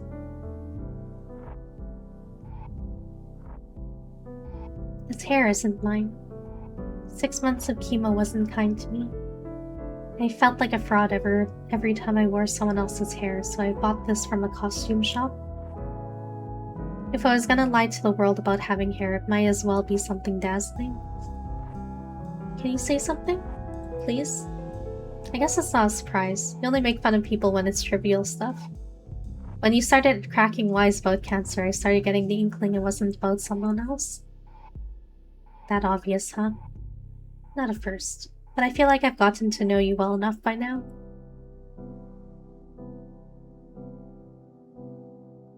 You interrupted something. Yeah. I was going to... I know. If you still want to, Sorry, mood's dead. My fault. Need to reset the scene. How about we go for a walk? I think that'd help. As the last vestiges of the terminal faded into the distance, Tuan realized they were entering a world of their own construction. There were no rules here. They were well and truly free from everything else. He didn't know what they were walking towards, but in the end, did it really even matter?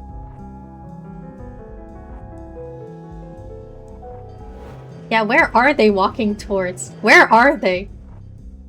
For a fleeting moment, Tuan felt oddly at peace, despite everything. Hannah had trusted him with her true self, but with affirmation came fear. Fear of what came next, of the moment after that, and the one after that.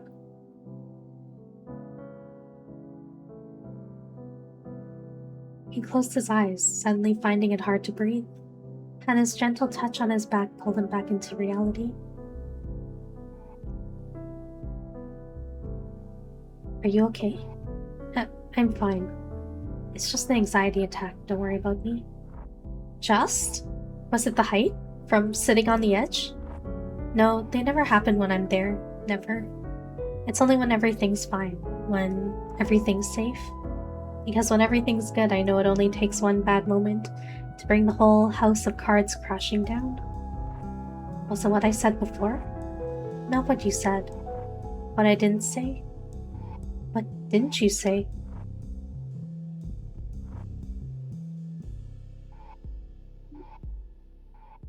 I knew.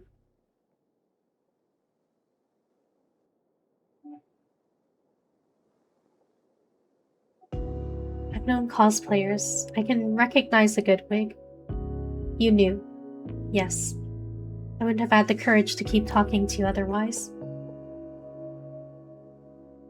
The best friendships I ever had were the ones with a built-in expiration date. Yeah.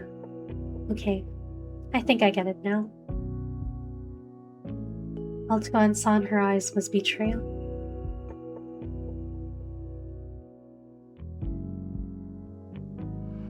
Is that what I am to you? A girl with an expiration date? It's not you, it's me. I'm so used to people being transient in my life. It wasn't so scary to talk to you if... I'm sorry I brought you here, because I wanted to feel normal for just one night. I wanted that too. To leave everything behind and feel normal, even if only for a few hours. And I did. Thank you. Hannah. Tuan felt them teetering on the brink of something. What was she feeling? The same dread? The same longing?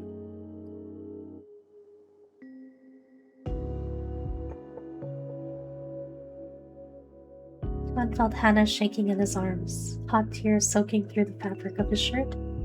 But not just her tears. He realized he was crying with her. Tuan wished the train would pull up to the platform to whisk them away, so they'd never have to return home. He knew Hannah felt the same way. But that's not how life worked. Are you ready? As long as it's with you. Just don't let go. Hannah's fingers dug into his skin in the first terrifying seconds. He couldn't blame her. Upside down, falling like a rock towards the center of Melbourne, Tuan saw something new in Hannah's eyes. It seemed as though the wind had stolen their words, leaving them only silence. They walked in lockstep, each dragging their feet. I don't think we can walk any slower. Try me. I can do this all day. You came out tonight looking for something very specific? Yeah. I'm not sure that's me. I think it might be. But if it's not, I guess I'm okay with that too.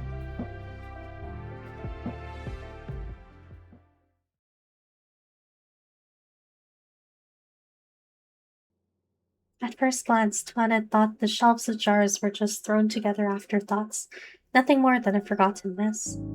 But now he realized that each jar seemed perfectly created for its contents, as if they were made for each other. Hannah seemed far away, perhaps also thinking of the jars. Or perhaps of something else entirely. You think I'm carrying around a lot of pain, don't you?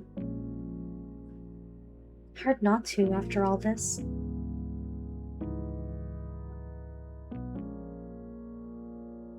But it's not you.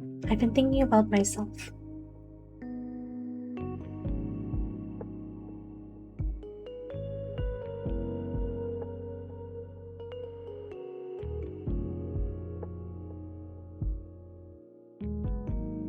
I assumed you were carrying a lot of pain, not because you did anything to make me think that.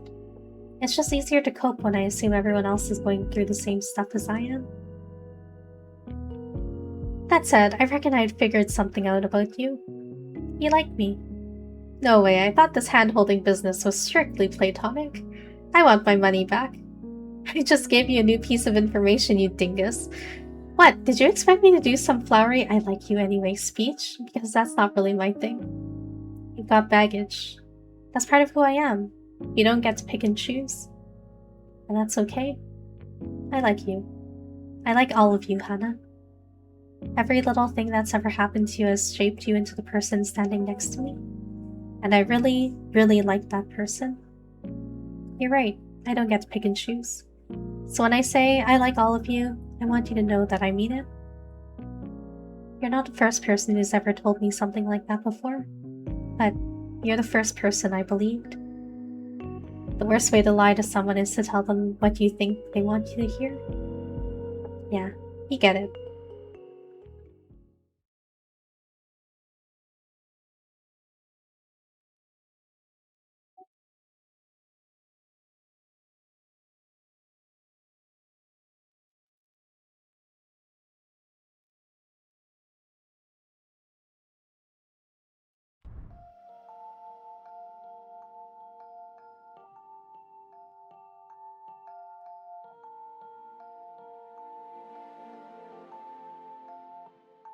Are you ready to do this?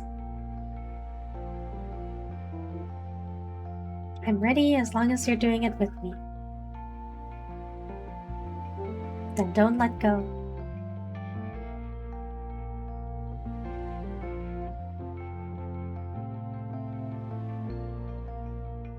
Tuan waited for the moment he knew was coming, for Hannah's form to fade as all spirits did upon leaving the terminal.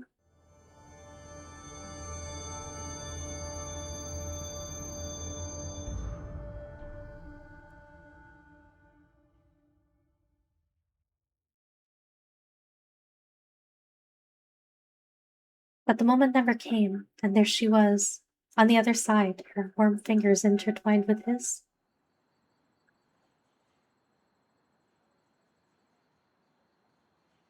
Are you? I'm still here. I go in for my last round of chemo tomorrow. So are you gonna hurry up and kiss me already? She alive! Yay! I also thought she was dead. Yay!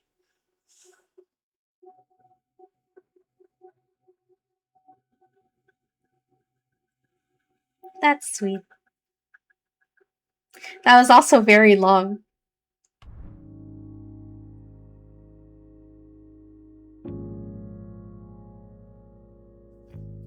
And we're back here. You can now speak to Tuan and walking to... We did that already. That was very long, right? And this is where they apparently jumped off and I don't see a robot down here. Okay, before I continue, I will be right back.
Okay, I'm back.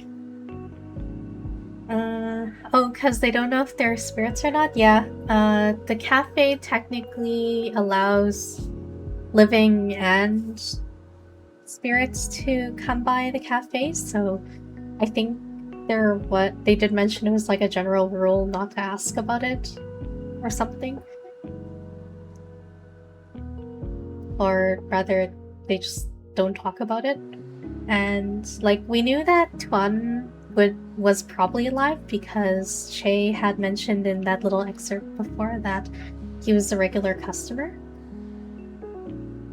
Which means that unless something very tragic happened recently, he was probably just coming back as a regular customer. I was probably alive because of that 24-hour rule. But then it was like question mark, giant question mark for Hana because there was the whole leukemia thing, and it was hinting that Tuan really wanted to ask her if she was living or not. And then, yeah, it was a little hard to tell. And now she's alive, so they can be together. Yay! Good for them. Okay, now the question is... Started streaming close to 11. It's 1 a.m. right now. Do I do one more chapter or do I call it a night? I kind of want to do one more chapter because that was like, we did a little, it feels like we did a little bit of the main story and the rest of it was side stuff. Especially since the whole Tuan and Hannah side story was so long. Like, it was good, but it was long. Yeah. Maybe just one more main chapter. I don't know if I would... Oh, I did not... Oh, I missed this. I missed this. Billiards 3. Let's do this. Maddie came up the stairs to see Thomas standing over a sobbing Brad. Why is Brad sobbing again? Thomas looked over at her and she beckoned him over to the stairs. Excuse me, she said. Can you come downstairs for a moment? Thomas looked at Brad, who was sitting on the floor, face in his hands. He nodded to Maddie and followed her downstairs, leaving Brad to sort himself out in solitude. Maddie slid behind the bar and Thomas sat down in front of her. What are we doing here? Said Thomas. Getting you away from him, said Maddie. I think he needs a few moments alone to get it all out. Some people like to cry with others, and others like to cry alone. He doesn't strike me as the kind of person who likes to cry in front of others. All right, said Thomas. Can I get you another beer? Said Maddie. I think I've had enough for one night, said Thomas. What did you tell him? Said Maddie. Do you need to know? Said Thomas. Okay, it's like... It's one thing about setting mood, it's another thing about using said for every single thing.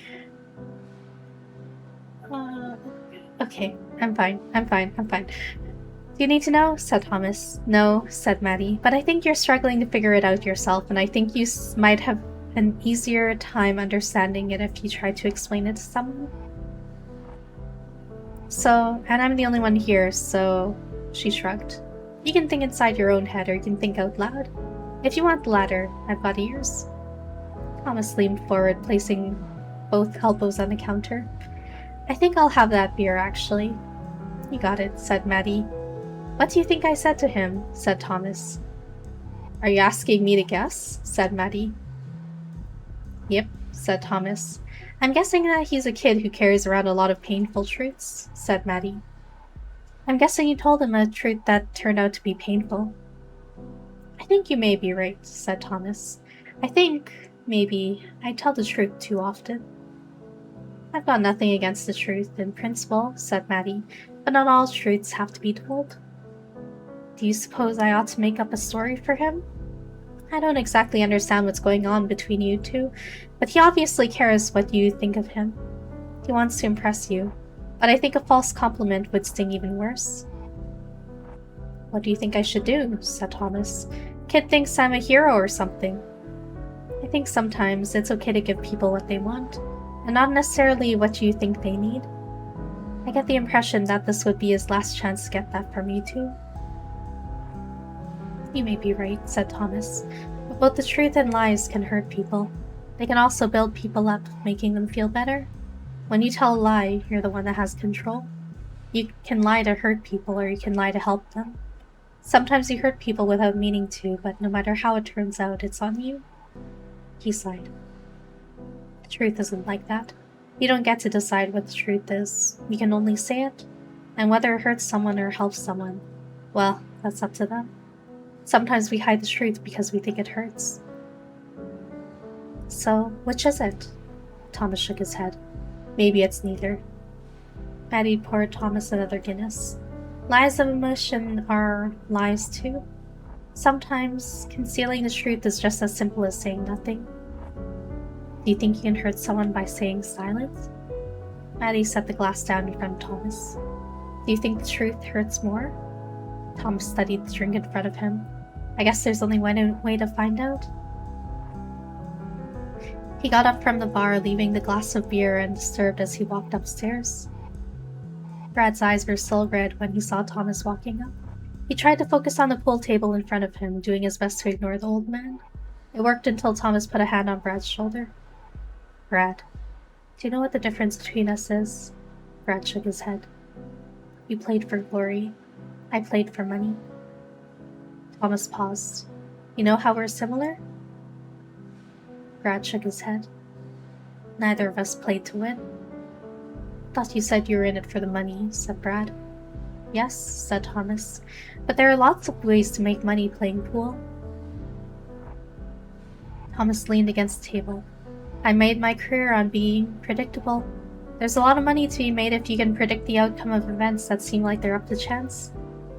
Especially when you're the one who controls the outcome. Brad looked at Thomas with confusion. Every single year I made the finals. I was favored to win. Betting odds were in my favor. I lost every time. Do you think that I lost every one of those games because of nerves? He shook his head. I played pool for less than 10 years, but I managed to make enough money in those few short years to retire. Do the math. Oh, that money didn't come from tournament earnings. Brad let out a low whistle and looked at the famous Thomas Welsh with the new eyes. You're not the man you think I am. Brad shook his head. I don't believe it. The old man turned away from him almost like he was afraid to look Brad in the eye as he said it. Like I said, I have no regrets. I played for money as it turned out. That was the right decision for me. But for you, I can't imagine anything better than playing for glory. You're still a great pool player, said Brad. No one can take that away from you. And you're a champ, said Thomas. That's something I don't have. You play from the heart. Well, maybe if I'd done the same, I'd have a title to my name as well. Thomas leaned against the table and nearly collapsed onto the floor. Brad caught him. The old man huffed a bit as he struggled to his feet. Plus, you've been drinking those fake beers all night. Maybe I ought to take a page from your playbook next time. Had enough pool for one night? Said Brad. Yep, said Thomas. As they walked down the stairs, Thomas stumbled on the bottom step and Brad caught him. Feeling okay, old man? I won't be driving home tonight, that's for sure, said Thomas. Brad chuckled and the two of them walked out of the building. Out on the bridge out on the terminal, Brad looked at the old man, who barely seemed able to support his own weight. There was so little left of him, and yet the man could play. You're still an ace, said Brad.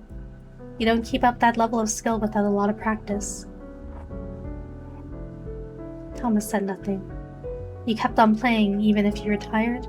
You say you didn't play from the heart? Bull. Thomas just smiled at him through weary eyes.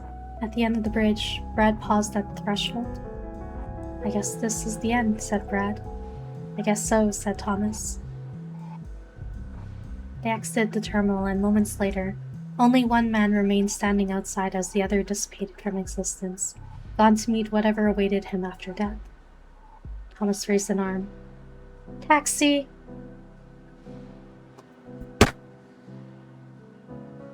I got played! Twice! Thomas, I thought you were the one that was dead!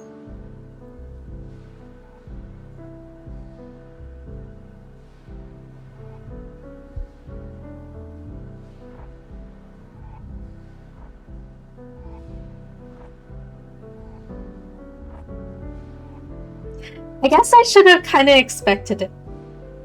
Maybe. I mean, it kind of sounded like Thomas was there before. But it was like Brad's first time there.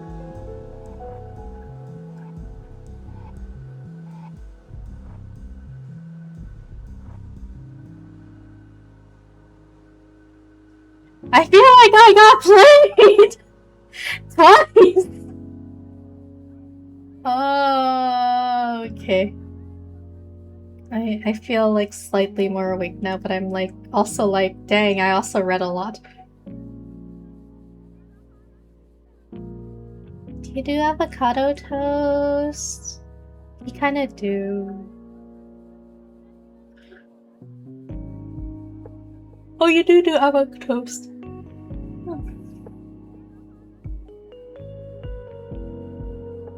I was trying to get breakfast ideas lately, and people were like really recommending the avocado toast idea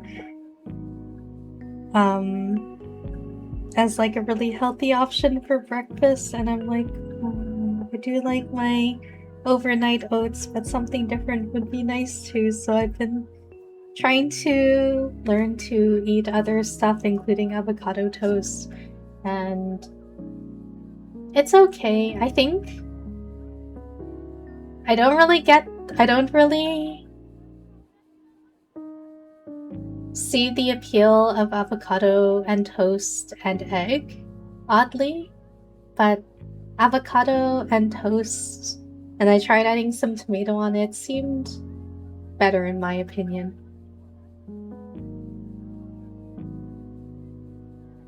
But in any case, that is my opinion. I enjoy my avocado and egg on toast. I also like my egg. Yeah, egg is good. I feel like I just don't want... It's not my favorite to put it together with the avocado and the toast. If I have it... Excuse me. If I have it separate, then it feels more enjoyable to me. Like, I do like eggs. Recently, when I was trying to hard-boil some eggs, like sometimes I like to add Maggi sauce to it. Sometimes I like to add salt and pepper to it. The other day I tried salt and pepper, and then I tried a little bit of dried oregano with it too, and it was actually not too bad. Because I think I was just looking for something like a little bit different of a taste with my egg. Because just having hard-boiled egg all the time can be a little bit tiring sometimes. So I wanted to switch up the flavor a little bit. Speaking of flavor, Dino and I took Monday and Tuesday off this week and ended up doing some stuff around the city. Like, we went to Taste of Edmonton on Monday, and we're trying a bunch of food stalls there. And they did have some interesting stuff. Like, we bought a full sheet of 40 tickets, and I had a bit of leftover from my friend who technically only wanted like half of a sheet, so then I took the other half. And we only used like a little bit over 40. Like, I think we would have actually been okay with just the 40. And then in the last bit, we were like, well, what else do we use these tickets for? And they were trying to find something like a dessert or something to use up some of the tickets for. But in the end, I still had like 18 tickets, and I ended up giving it to a friend. Yeah, so... Trying to remember what we ate at Taste of Edmonton. It also didn't help that when I made my list of stuff that I wanted to try there, I didn't realize it at the time, but a lot of it was bread-based. So we started off with, like generally when you go to eat something, then you wouldn't start off with dessert. So I went for all my savory stuff first, which were bread things, and Dino ended up having to help me eat some of it because, well, one, we were sharing everything so we can both try it. But two, some of them were also spicy, so if it was spicy, then Dino had to eat it all. So that also limited her stomach space because she was like, I wasn't expecting to fill up on bread, and I'm like, I'm so sorry.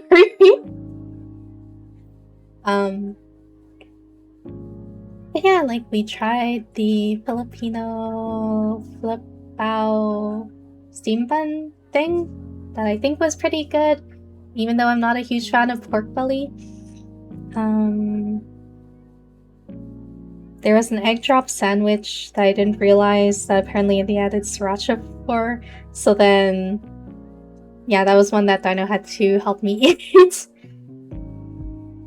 What else was there? There was another steam bao that I tried that was okay. Don't know what. I think it was pulled pork. There's pulled pork with it. I don't think the flavor was to Dino's taste, but I thought it was okay. Poor Dino just eating bread. Yeah, I mean like a lot of the restaurants there are like Western restaurants, so of course their carb choice is going to be either pasta or bread. Oh, and then there's lobster roll because gotta get lobster rolls from Flores and Grafton. Also lobster. What else is there? There's a mushroom roll thing that was pretty tasty.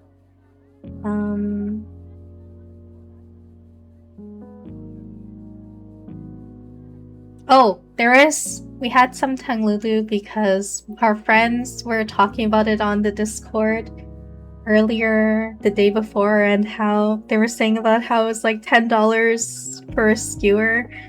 And then we had one booth at Taste of Edmonton that was selling it for 2 tickets each, which, like, I think it ends up being about like $1.50 per ticket-ish, depending on when you get it during sale and whatnot.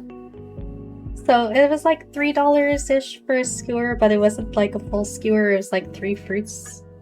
And apparently the fruits were dependent on how lucky you were, because sometimes you get a big strawberry, sometimes you get a small strawberry, sometimes you just get like some grapes and a blueberry. Anyways, $3, not bad. Dino realized that she didn't like it the moment she bit into it because it was sticking to her teeth. I thought it was pretty good. Also had mango bingsu, and actually I think the thing that I really liked was their watermelon with matcha pudding, which was actually really refreshing. Thankfully, at the time that we went, which was, we started a little bit after 11, the weather was actually still pretty cloudy, so it wasn't super hot yet, and because it wasn't quite lunch, then it wasn't super crowded. It did get crowded when it hit noon and all the office people were out and about for lunch. But yeah, it thankfully wasn't too hot most of the time. Wow, that did not sound worth it for like 2 blueberries and a grape, right? But like, I feel like I saw some people with that kind of skewer, but like most of us got like a sizable strawberry plus like a grape, 2 grapes or something. So like $3 is like, yeah, I guess that's okay.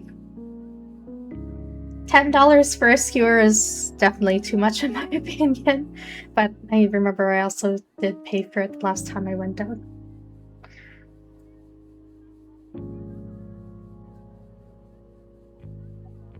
But yeah, aside from that, we also went to K-Days on Tuesday because we wanted to check out the GDX game exhibition that was there. And also to like walk around and try some of the K-Days food that was there, because K-Days like to promote some interesting new foods for their new food competition and whatnot.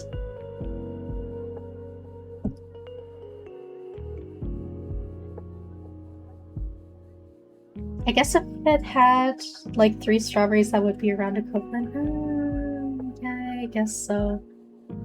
But if you just want a little bit to try, then I think I'd prefer the small skewer regardless, because it's like you don't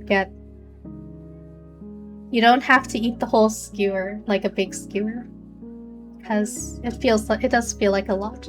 Like, I can handle a lot of fruit at once usually, but you coat it with sugar and it feels like there's only so much you can have sometimes. K-Days has a food competition? It does! Like, restaurants will be like, yeah, this is my new food for this year, and then they get entered as a competition. based on popularity votes, audience votes, attendee votes, whatever you call it. But yeah, so we went to K-Days. The game exhibition this year was quite a bit smaller than when we went last year or the year before. Like, it usually features local or indie games that are still in development. Some of them are still in development, some of them are completed. Went to check out the vendors hall. And then for food, we tried... Oh, I can't remember everything. I had a Wagyu senbei, so like a really large flat cracker that they flattened a Wagyu beef inside of it. Sorry, it was a Wagyu beef okonomiyaki senbei. So then there was like green onion and pickled ginger that was flattened along with it as well. That was pretty good. I actually do enjoy senbei, so that was nice. I also tried this one place that had something called like Rocky Bites, which was basically like a sampler of a few things on their menu, which included an avocado tartare, which was pretty tasty. It was basically kind of like a, I want to say like a California roll filling with that's sitting on top of a tart, which was pretty good if the tart wasn't so salty. I don't understand why it was so salty. That sounds interesting, flattened. Yeah, like you know, senbei crackers from Japan. It's like you have like the cracker batter, and then you put like a fish or like a squid or a shrimp on top of it, and then it like gets pressed down until it's flat, and then it's like crispy. I guess avocados don't have that much taste, so they just pour it on the salt. Salt was on the bottom though, because it's like, it was like a tart, and then they put the avocado stuff on top of it. So then I was like, when I was trying the bit of the top part, because it was quite a bit of filling that they put in, so I was trying to eat a little bit of that before I ate the tart. And eating the filling itself was fine, and then I ate the whole rest of it with the tart, and the tart was quite salty. Anyways, and then another thing was like these lychee shrimp balls, which I was like, oh, that's kind of interesting. Like, you put lychee together with the shrimp and then you deep fry it. That's kind of interesting, except then I think it was actually more like just shrimp balls that were in the shape of lychee, or like decorated to look like lychee. So I didn't actually taste much lychee in it, and it was a little bit disappointing. Like, it was still tasty if you just think of it as a shrimp ball, but it was kind of disappointing if you think of it as a lychee shrimp ball. I actually didn't know that cracker thing from Japan. Oh. I would recommend it the next time you get to see it. I do enjoy senbei. I was hoping to... Dino and my friend at some point had met up together, just happened to be in Japan at the same time, and they both have a similar liking of seafood, so they decided to meet up for like a few hours in Tsukiji Fish Mart, I think it was, and then they got a senbei together, and I was like, oh, I kind of want to try senbei too, but I haven't actually been to the fish market before. It was on my to-do list last time I went, but I never ended up going, so I didn't actually get to try a senbei from the fish market. But I hear good things about it, and I hear that they're giant. I was thinking like that shrimp and canned peaches dish, but with lychee. Yeah, right? Or like, I mean, it was like, the pictures were like shrimp balls, but I was kind of hoping that there would be like bits of lychee inside, and they were advertising as like crispy and juicy and stuff like that. And next to the juicy word was also like a little picture of a shrimp. So I'm like, sorry, not picture of shrimp, picture of lychee. So it was like, so it's juicy because of the lychee, and then it wasn't. So I was kind of disappointed.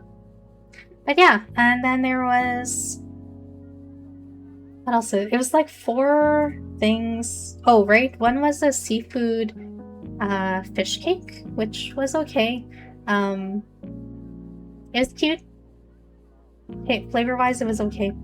And then the last thing was mango sticky rice. And the disappointing thing is that I don't think they used sticky rice for it. It felt like it tasted like regular rice. Like, the good thing is that it wasn't too sweet.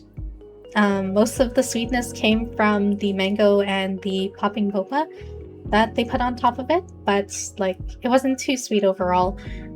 But the rice was not sticky rice. I think it was regular rice. That or it was really mushy, sticky rice. So yeah, it was okay. What else did we try? Oh, Dino did get to try the giant buldak takoyaki. Like they put buldak noodles inside the takoyaki, which also meant it was very spicy. So I tried a little bit of it because she offered, but that was all I could eat of it. The rice was not sticky. Yeah, I mean, it was like, think of just like regular cooked rice. Cooked jasmine rice. Like, the rice still sticks together, but not in like the sticky rice, like glutinous, like sticky rice kind of thing. You actually tried the bulldog? I tried it. So then Dinah wouldn't have to eat it all by herself, but I also knew that I was gonna low-key die. And I did. Like, we went with a friend as well, and unfortunately he can't handle spice. Too much spice either. Like, I think his tolerance is a little higher than mine, but I think we were both kind of dying from it. Yeah, but it was, like, it wasn't too bad heat-wise. Sorry, heat as in temperature. Outside weather, temperature-wise. Thankfully, weren't dying outside from the heat, but it was still quite warm. And I also got bit on the ankle by a mosquito again. Like, I think I've got 3 or 4 mosquito bites so far this year, and 2 of them have been on my ankle. The same ankle, and I don't know why they're aiming for my ankles. So then afterwards I ended up just like spraying myself down like really well with bug spray. Like, this was before we actually made it into the event. We were walking to the entrance gate and then suddenly my ankle hurt and I'm like, why is it hurting? Why is it itchy? And it's because the mosquito bit it. Like, it just healed not too long ago and then the mosquito bit it again. The mosquitoes are vicious this year. Anyways, so that's what we ended up doing this week. Right.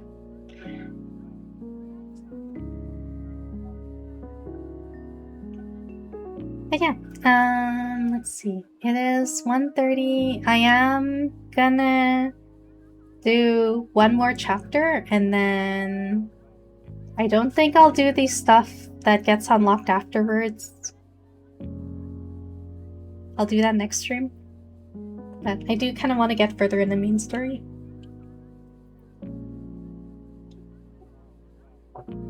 Yeah, I think there was a lot of water from the rain or something, so more mosquitoes. Yeah, definitely more mosquitoes this year because of the rain, and the most recent rainfall tonight is not gonna help. Also, my friend just sent a video saying that Road is apparently flooded, so don't take Road tonight. Okay, continue.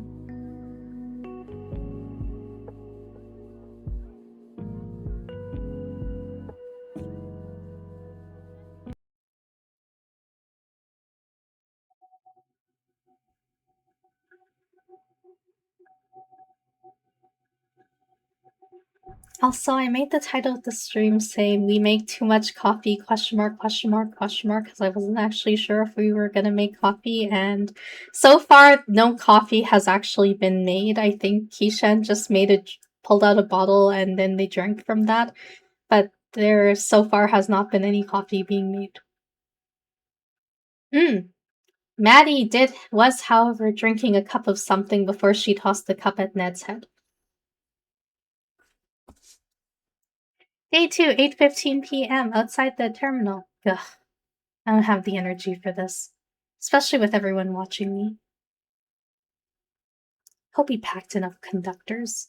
My order form was pretty vague. I shouldn't be worrying about the conductors when I'm not even sure I can pull the whole thing off without some sort of major screw-up happening. Supplier knew what I wanted the conductors for anyway, so he would have packed enough. And he knows that I've got Ashley helping me. Helping you with what, Madeline? Oh, it's Ned. Rude.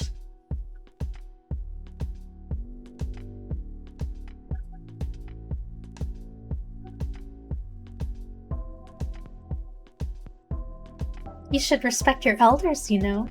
God, listen to you. The council made you soft, didn't it? Oh, respect your elders. Follow all of our totally arbitrary rules or we'll make up some cheap reason to destroy your business. My name's Ned and I love rules. You done? Yep. Cool. You sound wounded. You should be nicer. Wow, sick comeback. What was it that guy you killed said? Oh Christ, I am shot. Oh no, woe's me. Just a little throwback humor for ya.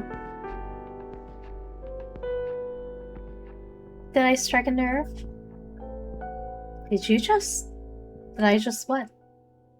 Maddie.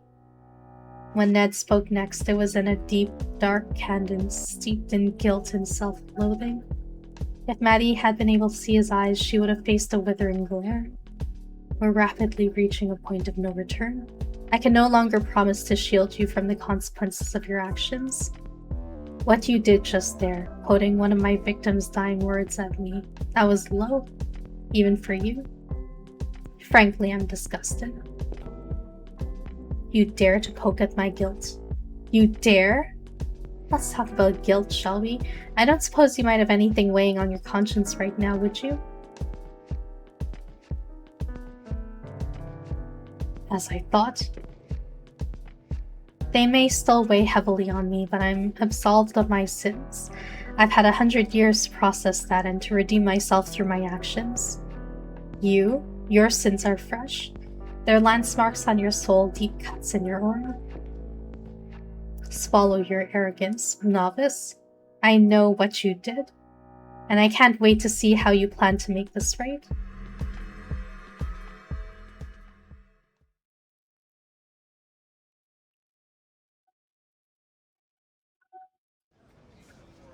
Ah, they're hanging out together.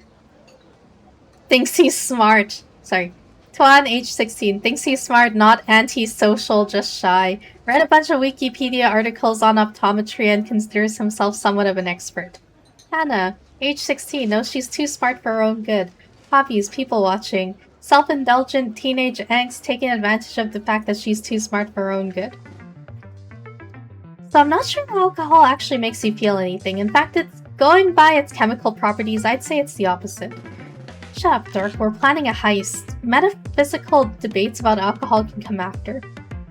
This isn't metaphysics. I'm just talking about simple chemical interactions with our brains. Please take the energy you're putting into pedantry and redirect it towards the plan. The plan? The plan! What's the plan? I was thinking we could just reach over the bar and grab the first bottle I see. Oh, that kind of heist. Oh, they're back. Yeah, they're back. It's a good thing we did their side story, because otherwise I would be so confused. Sounds risky. Very chaotic neutral. Oh. Who are all these people? Who are all these people? I feel like I kind of recognize Hannah from the braids in her hair, and maybe Ashley from her pigtails, but... Ned is definitely middle left. Keishan's maybe middle? Which one's Che?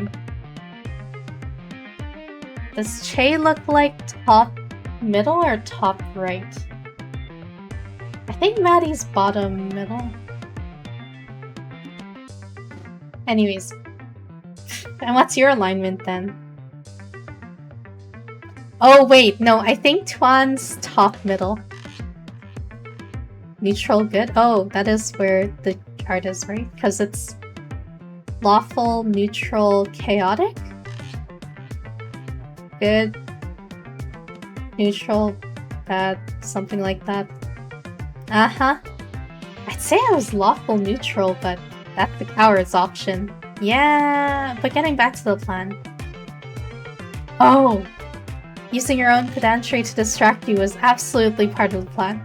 Wow, so little faith in me? Gotta minimize liabilities here. You're out here playing checkers while I'm playing 6-dimensional upside-down laser chess. I'm galaxy brain this and I'm holding the fruits of my labor. Do you mean our labor? If you insist. Give me a closer look at that. What sort of fruit did we pluck from the boost tree? Really stretching that metaphor out, huh? Yep. I don't recognize the language on this label. What? Let me look. The heck? I don't recognize it either. Maybe it's a cipher. Who'd make you read a cipher just to know what you're drinking? A sadist. Oh, we could ask Maddie what it is. She's a sadist, right? Yeah, the idea sounds great. Let's go find her then. Apart from the fact that we specifically nicked it from her. Oh, right. You're meant to be the lawful one here, dude. We agreed on neutral good. Me not challenging your assertion does not make it an agreement. Regardless. Wait, hold on. I sense a dark presence. Do you feel it? No, I don't feel anything particularly spooky in the air. Yeah, me neither. Oh. The bottle! Oh!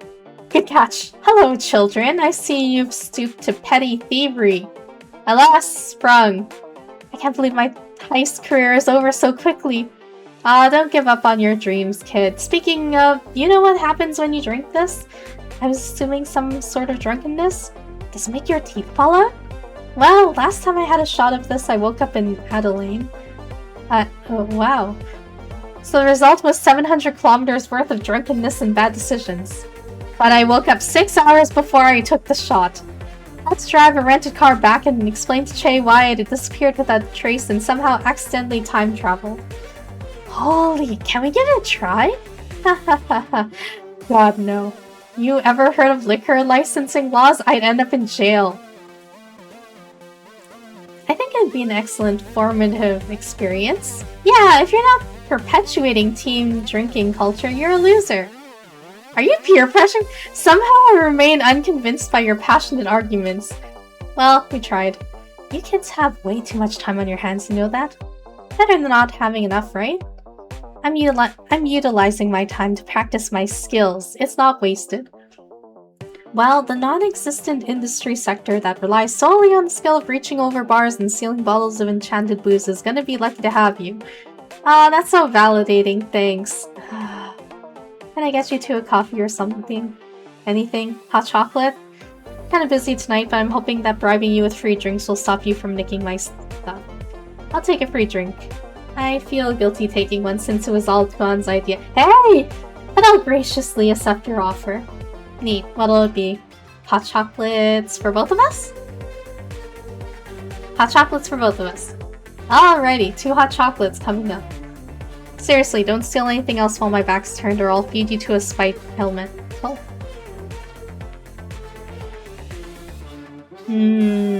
I wonder. Spite elemental. Maybe it's a metaphor.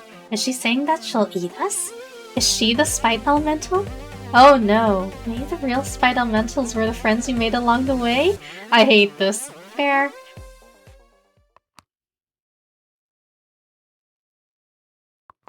They are actually a joy to watch. Oh. New character. Oh, you're one of the people in the 3x3.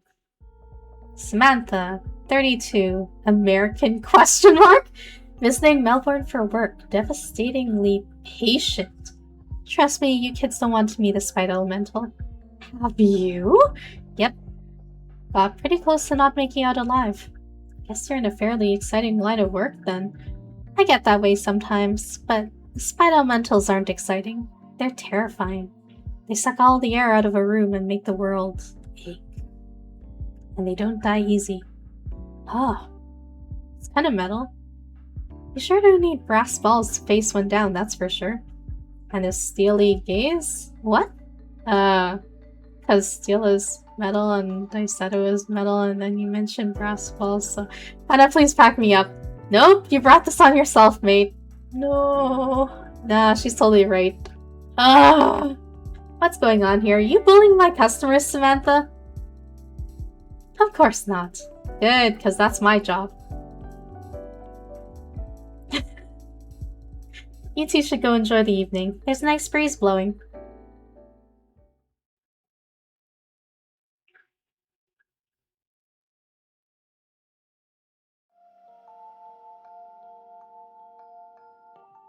You remembered my name. That's sweet. Of course I did. You're interesting. Doesn't that describe everyone who walks through your doors, though? Absolutely not, especially not in the way that you are. Some people would take offense at that. Your boss, must be very different to mine. Well, my old boss, I guess. I'm my own boss now, actually. Apologies. Your approach to hospitality work is very different from what I'm used to, is what I'm trying to say. Figures. Where'd you work? Just some dive bar overseas. Wretched hive of scum and villainy. The owner would never shut up about treating every client like royalty. Sounds like a pain in the arse if you ask me. I'm not asking, actually, but I appreciate the sentiment nonetheless. So, can I get you anything? Surprise me. You'd like me to pick you up something? Yeah. Mind if I ask you a couple questions? Are they related to drink? Yep. Shoot. Okay. What's your favorite white wine? You're not making me a wine cocktail, are you? No. I'm partial to a glass of Marseille every now and then. Fancy. Next question. Have you ever read a star chart? Like, in astrology? No. Why? I don't put any stock in mysticism. Mysticism?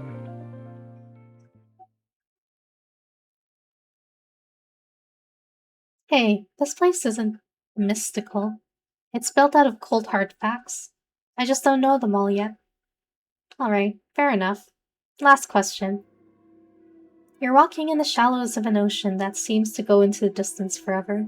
You can't see any land aside from the sand under your feet. Whenever you step forward, the sand sinks just a little bit. As far as you can see, there's no way to escape. Drowning is the only possible outcome. What do you do? Wow, I feel like you're about to pull out a bonk cab machine or something. Sorry, I've totally butchered that name. It's obviously some sort of test. I run, I swim, I dive when I can. And if I eventually drown, so be it. There's nowhere else to go and no point in just sitting and waiting for starvation or sharks or someone to save me. I have to take action. Interesting. So, what's the verdict? Samantha didn't get a response. Maddie's eyes had glazed over as soon as she'd answered the last question, and now she stood perfectly still, gazing intensely at the rows and rows of dusty bottles lining dustier shelves. Her lips moved, but no words came out. As Samantha watched, the flask of red liquid twitched seemingly on its own accord. Maddie craned her neck up at it and scowled. In response, a smaller bottle next to the first, and surely only big enough to hold a few drops of something, began to glow. Her scowl shifted to a wry smile.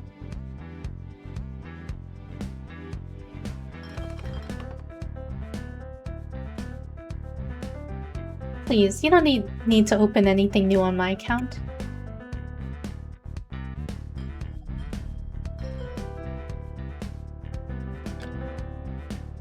Gotcha.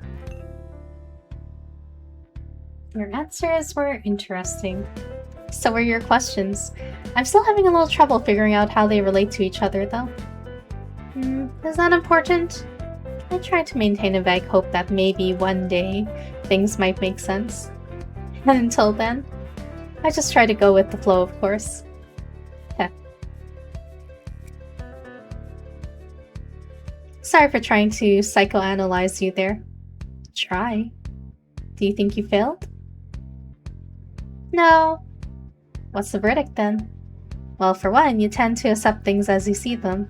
You don't try to interpret things based off of unrelated frameworks or thought patterns.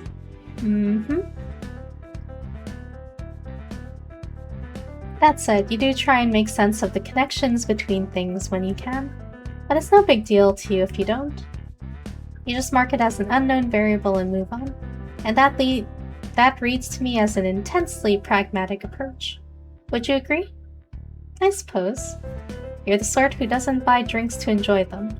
You buy them as camouflage, to hide your face behind, to project a veneer of being untouchable while you watch. Watch what? Everything, I suppose. You take everything in the same way I do. So you're saying that I'm attentive, but that I don't worry about instantly understanding how things are interconnected? Because you're confident that eventually you'll understand it anyway? How do you figure that? You've been watching my hands this whole time. Is that weird? To watch an attractive bartender mixing a very fancy-looking cocktail? To appreciate a craft? No, but given just how interested you are in what my hands are doing, I'd wager that you got some experience in my field.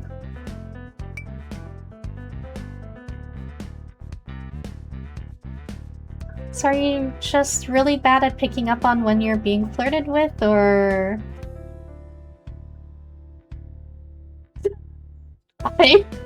It's fine, sweetie.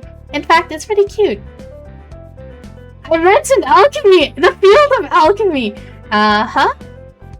I'm sure you're very accomplished in alchemy. Just take the drink. The expression. This is really good, yeah? Too good to ignore, yeah? It's smoky but bittersweet and almost makes me feel like I'm reaching the end of something. Like I've got a lump on my throat from saying goodbye, but I can't quite tap into that feeling. Like, what did you even put in this? Mezcal, artichoke bitters, gold heart bitters, slice of gorilla lime.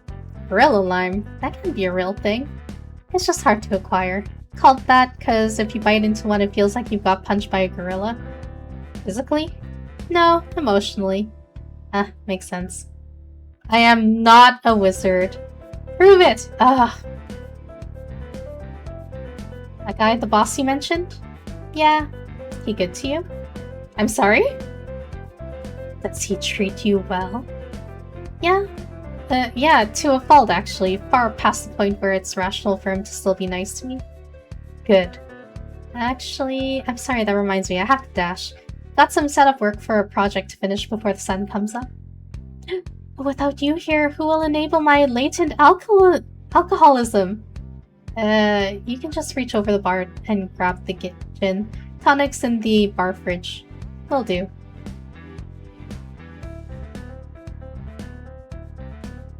Come back soon though, I'd love to discuss alchemy with you some more. Catch you later. Wait, one last thing. What was the meaning behind the question about what wine I like? Oh, I was just curious.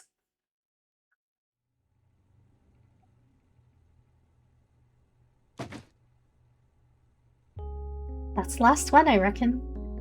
Does it have the Maggie caps in it? You think so? You just call them caps, you know. They're built for something different. I refuse to use non-specific language. Yeah, they're in there. What about the, thing? You'll have to be a little bit more... Oh, you know. The thing! Sparky thing! Electric! Sweetie, how long have you been awake? It's better for you if you don't know, I think. Do you mean the voltage regulator? That's the one! Good job! It's in one of the other boxes. I didn't think we needed another one, though. Are you kidding? The last one literally melted. It's a good thing I have an extremely sick metal arm, otherwise I would have been badly injured. Yeah, thank goodness. Is there anything missing? I shall check. Need some espresso? I think I will literally die if I have any more.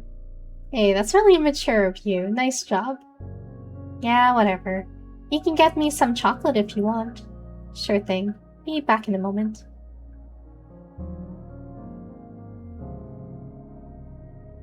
Oh, hey dude, where have you been? Hey, just chillin'. Not much to do when you're waiting to die. Hey! Come on, Cooper, I know you're hiding down there somewhere. Hold this, will ya?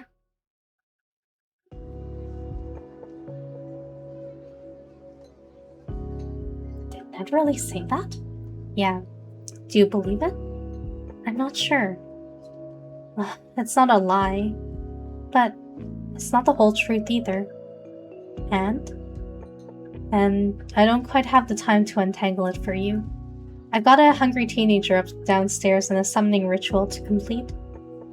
She's part of this too. Don't you take that judgy tone with me. Hey, far be it from me to moralize at you.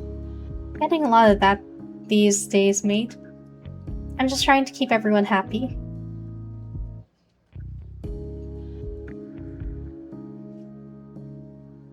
Tough gig. I'll say.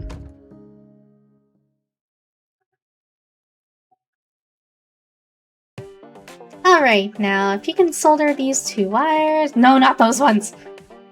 Blood, who programmed you? Bet she's a jerk. Incredibly intelligent, but very bad programmer. You're talking about yourself, right? Whoa! Wow, you're really out of it, huh? Where did you even pull this from? Leg holster. You aren't wearing a leg holster. Arm holster. You prosthetic? You're prosthetic? It holds 6 million knives. Don't question me on this. I'm the expert here. Hey, need a hand? Dude, you should check yourself before you wreck yourself! No, that's not what I meant. Oh, yeah, I guess you could help. Before I ask what you need, what are you even doing?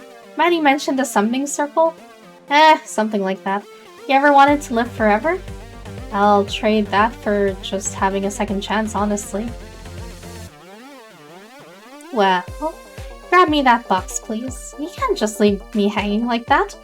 Watch me. And while you watch me leave you hanging, you can go get the box. This teenager. Thank you. Yeah, so, this is really heavy. What's even in here? 100 meters of heavy gauge copper cable, a bunch of capacitors that I'm gonna wire together soon, and some various bits and bobs. That would definitely explain the weight. Oh, there's also a bunch of clamps. So what do you mean? What do you need? Validation! Chocolate! Coffee! A school system that doesn't punish me for having weird and niche interests. I meant more, communism. I don't think I can get you communism, sorry. And isn't Maddie already giving you chocolate? You're a terrible comrade, Kishan. If I wasn't close to hitting the LD50 of caffeine, I'd... That is oddly specific. I'd ask you for some coffee. So all you can do right now is give me that sweet validation. Okay. You're real thumbs up? Good human? I don't know what sort of validation you want here.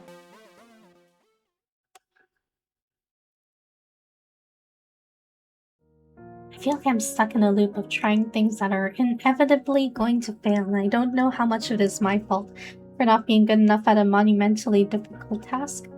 I'm used to being effortlessly good at things, but I feel like my brain is full of bees on this one. And can I deal with failure? I don't think I can. I'm not equipped for failure. My entire perception of myself is that I'm good at things. I'm gifted and talented and incredibly afraid that I'm gonna let people down in a vital moment. This is that vital moment, but I just sit here, paralyzed. And I rationally know that a lot of this pressure is just me being hard on myself. But Maddie and we tried this already, and we failed pretty badly. It was a disaster. I can't understate how badly it turned out. So even with all the prep I'm doing, is this enough? Did we learn enough to do it properly? Numbers and formulas and hard science are good, but I can't shake the feeling that I'm gonna screw it up for everyone. And I'm so afraid of letting Maddie down.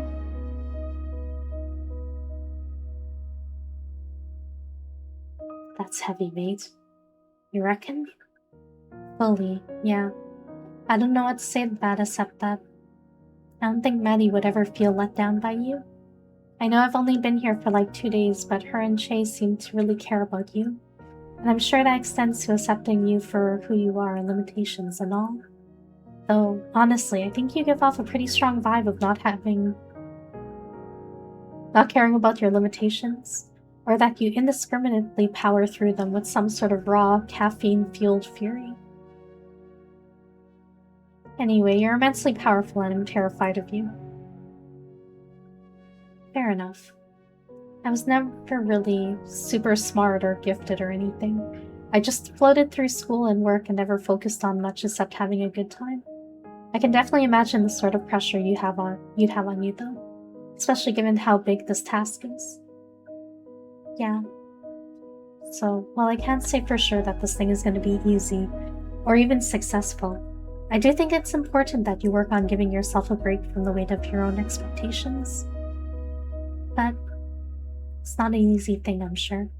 But my boyfriend is similar. He's very hard on himself when he feels like he's letting himself down. So, it doesn't go away? I don't think so.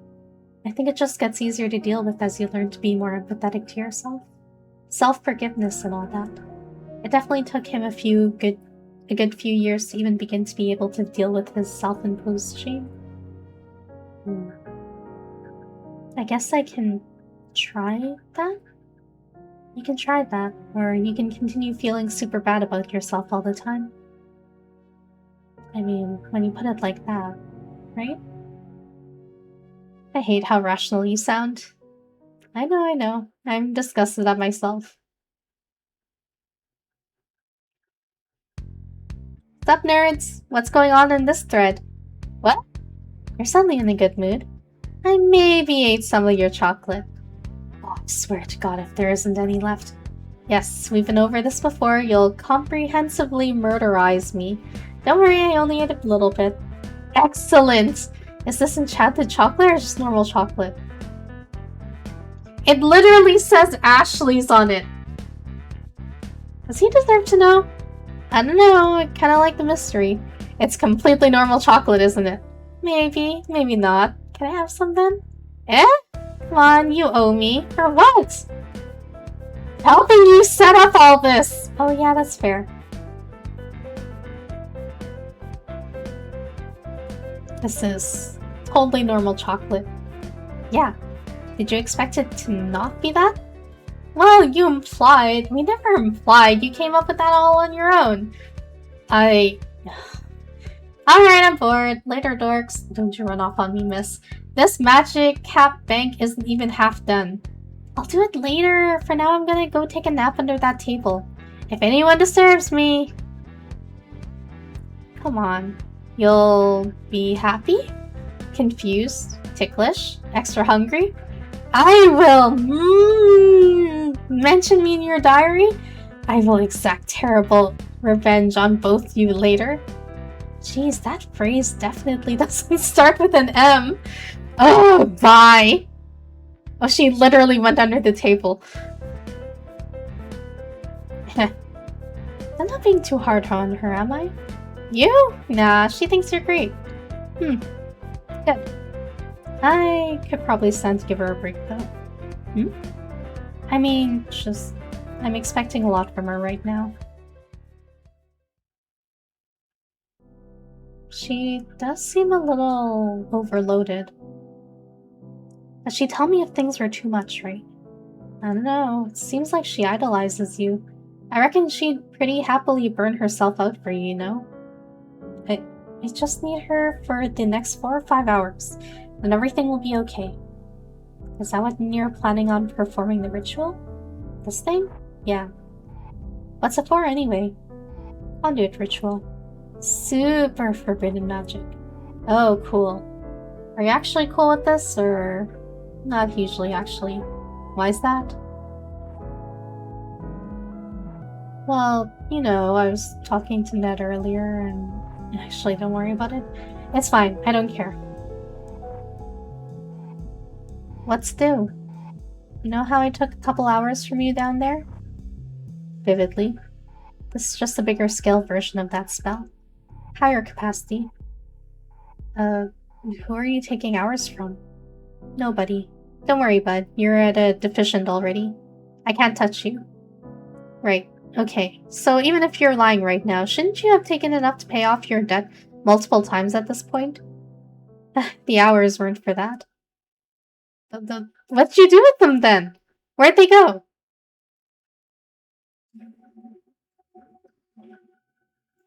For our research, we used the following materials: wire of copper heavily drawn, jasmine chalk knocked over, sustained electric supply of at least 20 volts, car battery, capacitors composed of need better durability. However, we believe extra components are required. Our conduit's properties varied with the layout of our summoning circle, and despite the departure of our test subject during our trials, we were able to ascertain a number of efficiency-oriented refinements, as well as the absolute necessity of a living but non-sentient vessel to act as a so-called storage container. More testing is required, though obtaining a willing subject for future methodology evaluations without attracting the attention of the council will be difficult, to say the least. I stored them.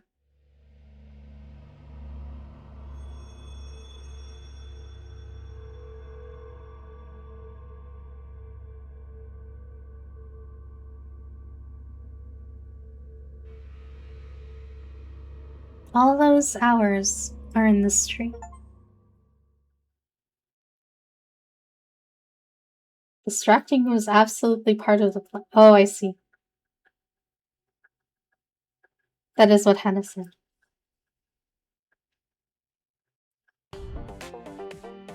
Oh, the robots are back! I miss eating. Why? What was your diet like? I remember. Sushi! Sushi? I thought you said you were a crab! What, you think crabs aren't dexterous enough to make sushi? Unquestionably, yes! What is this sushi? It's delicious is what it is. Rice and fish and seaweed. Humans eat it. And crabs. I just don't know where a crab would find rice or a way to make good sushi. I also ate garbage. Yes, I also ate garbage on occasion. Unbelievable, you two. Unbelievable. Garbage is good for the soul.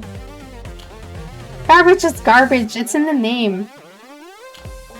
What did you eat when you were alive then? Grass. Just normal grass. Boring. And tree roots sometimes. Those are tree roots here, yes? Yeah, there are. Why don't you chomp on them? Well, I'm not hungry. We don't eat. And also, more importantly, they are powerfully magical. Maddie needs them. If we damage things that Maddie needs, then Ashley will be disappointed in us. A suboptimal state of affairs. I can feel the power in them too. However, I do not feel compelled to chomp on them. What a strange thought. Love to chomp. Chomp sushi. Chomp sandwiches. Chomp garbage. You're so weird.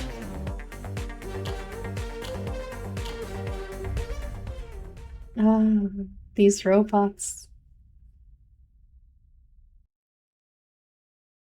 I forget that they were like non-human things before they became robots.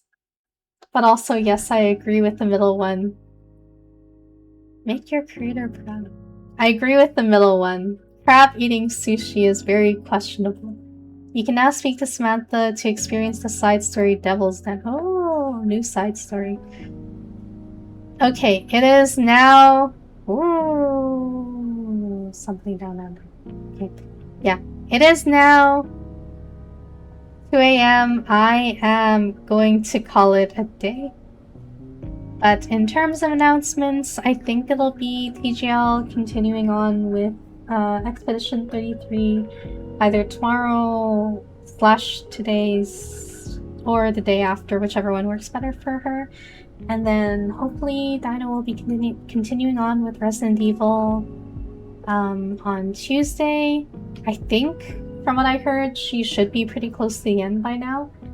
I also found out that Resident Evil games were a lot shorter than I thought they were because someone was like, this is the longest Resident Evil game they've made so far, and I think the playtime is only like less than 20 hours? Wait, let me fact check myself. Resident Evil Requiem, I think it is?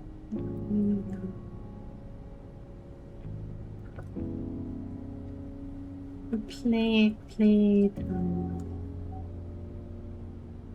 Requiem takes about 11 to 14 hours for a standard first playthrough, roughly 16 to 18 hours if you explore at a relaxed pace, and up to 30 to 45 hours for 100% completionist run. Yeah, that's pretty short in terms of most games, I think, but in any case, yeah, apparently it's the longest Resident Evil game so far, so I hear that she's pretty close to finishing, but yeah, hopefully she'll be able to continue this week, and hopefully I will be continuing on with this next Saturday, assuming nothing happens. And I am very grateful that my computer's still going and the storm didn't cut off the power.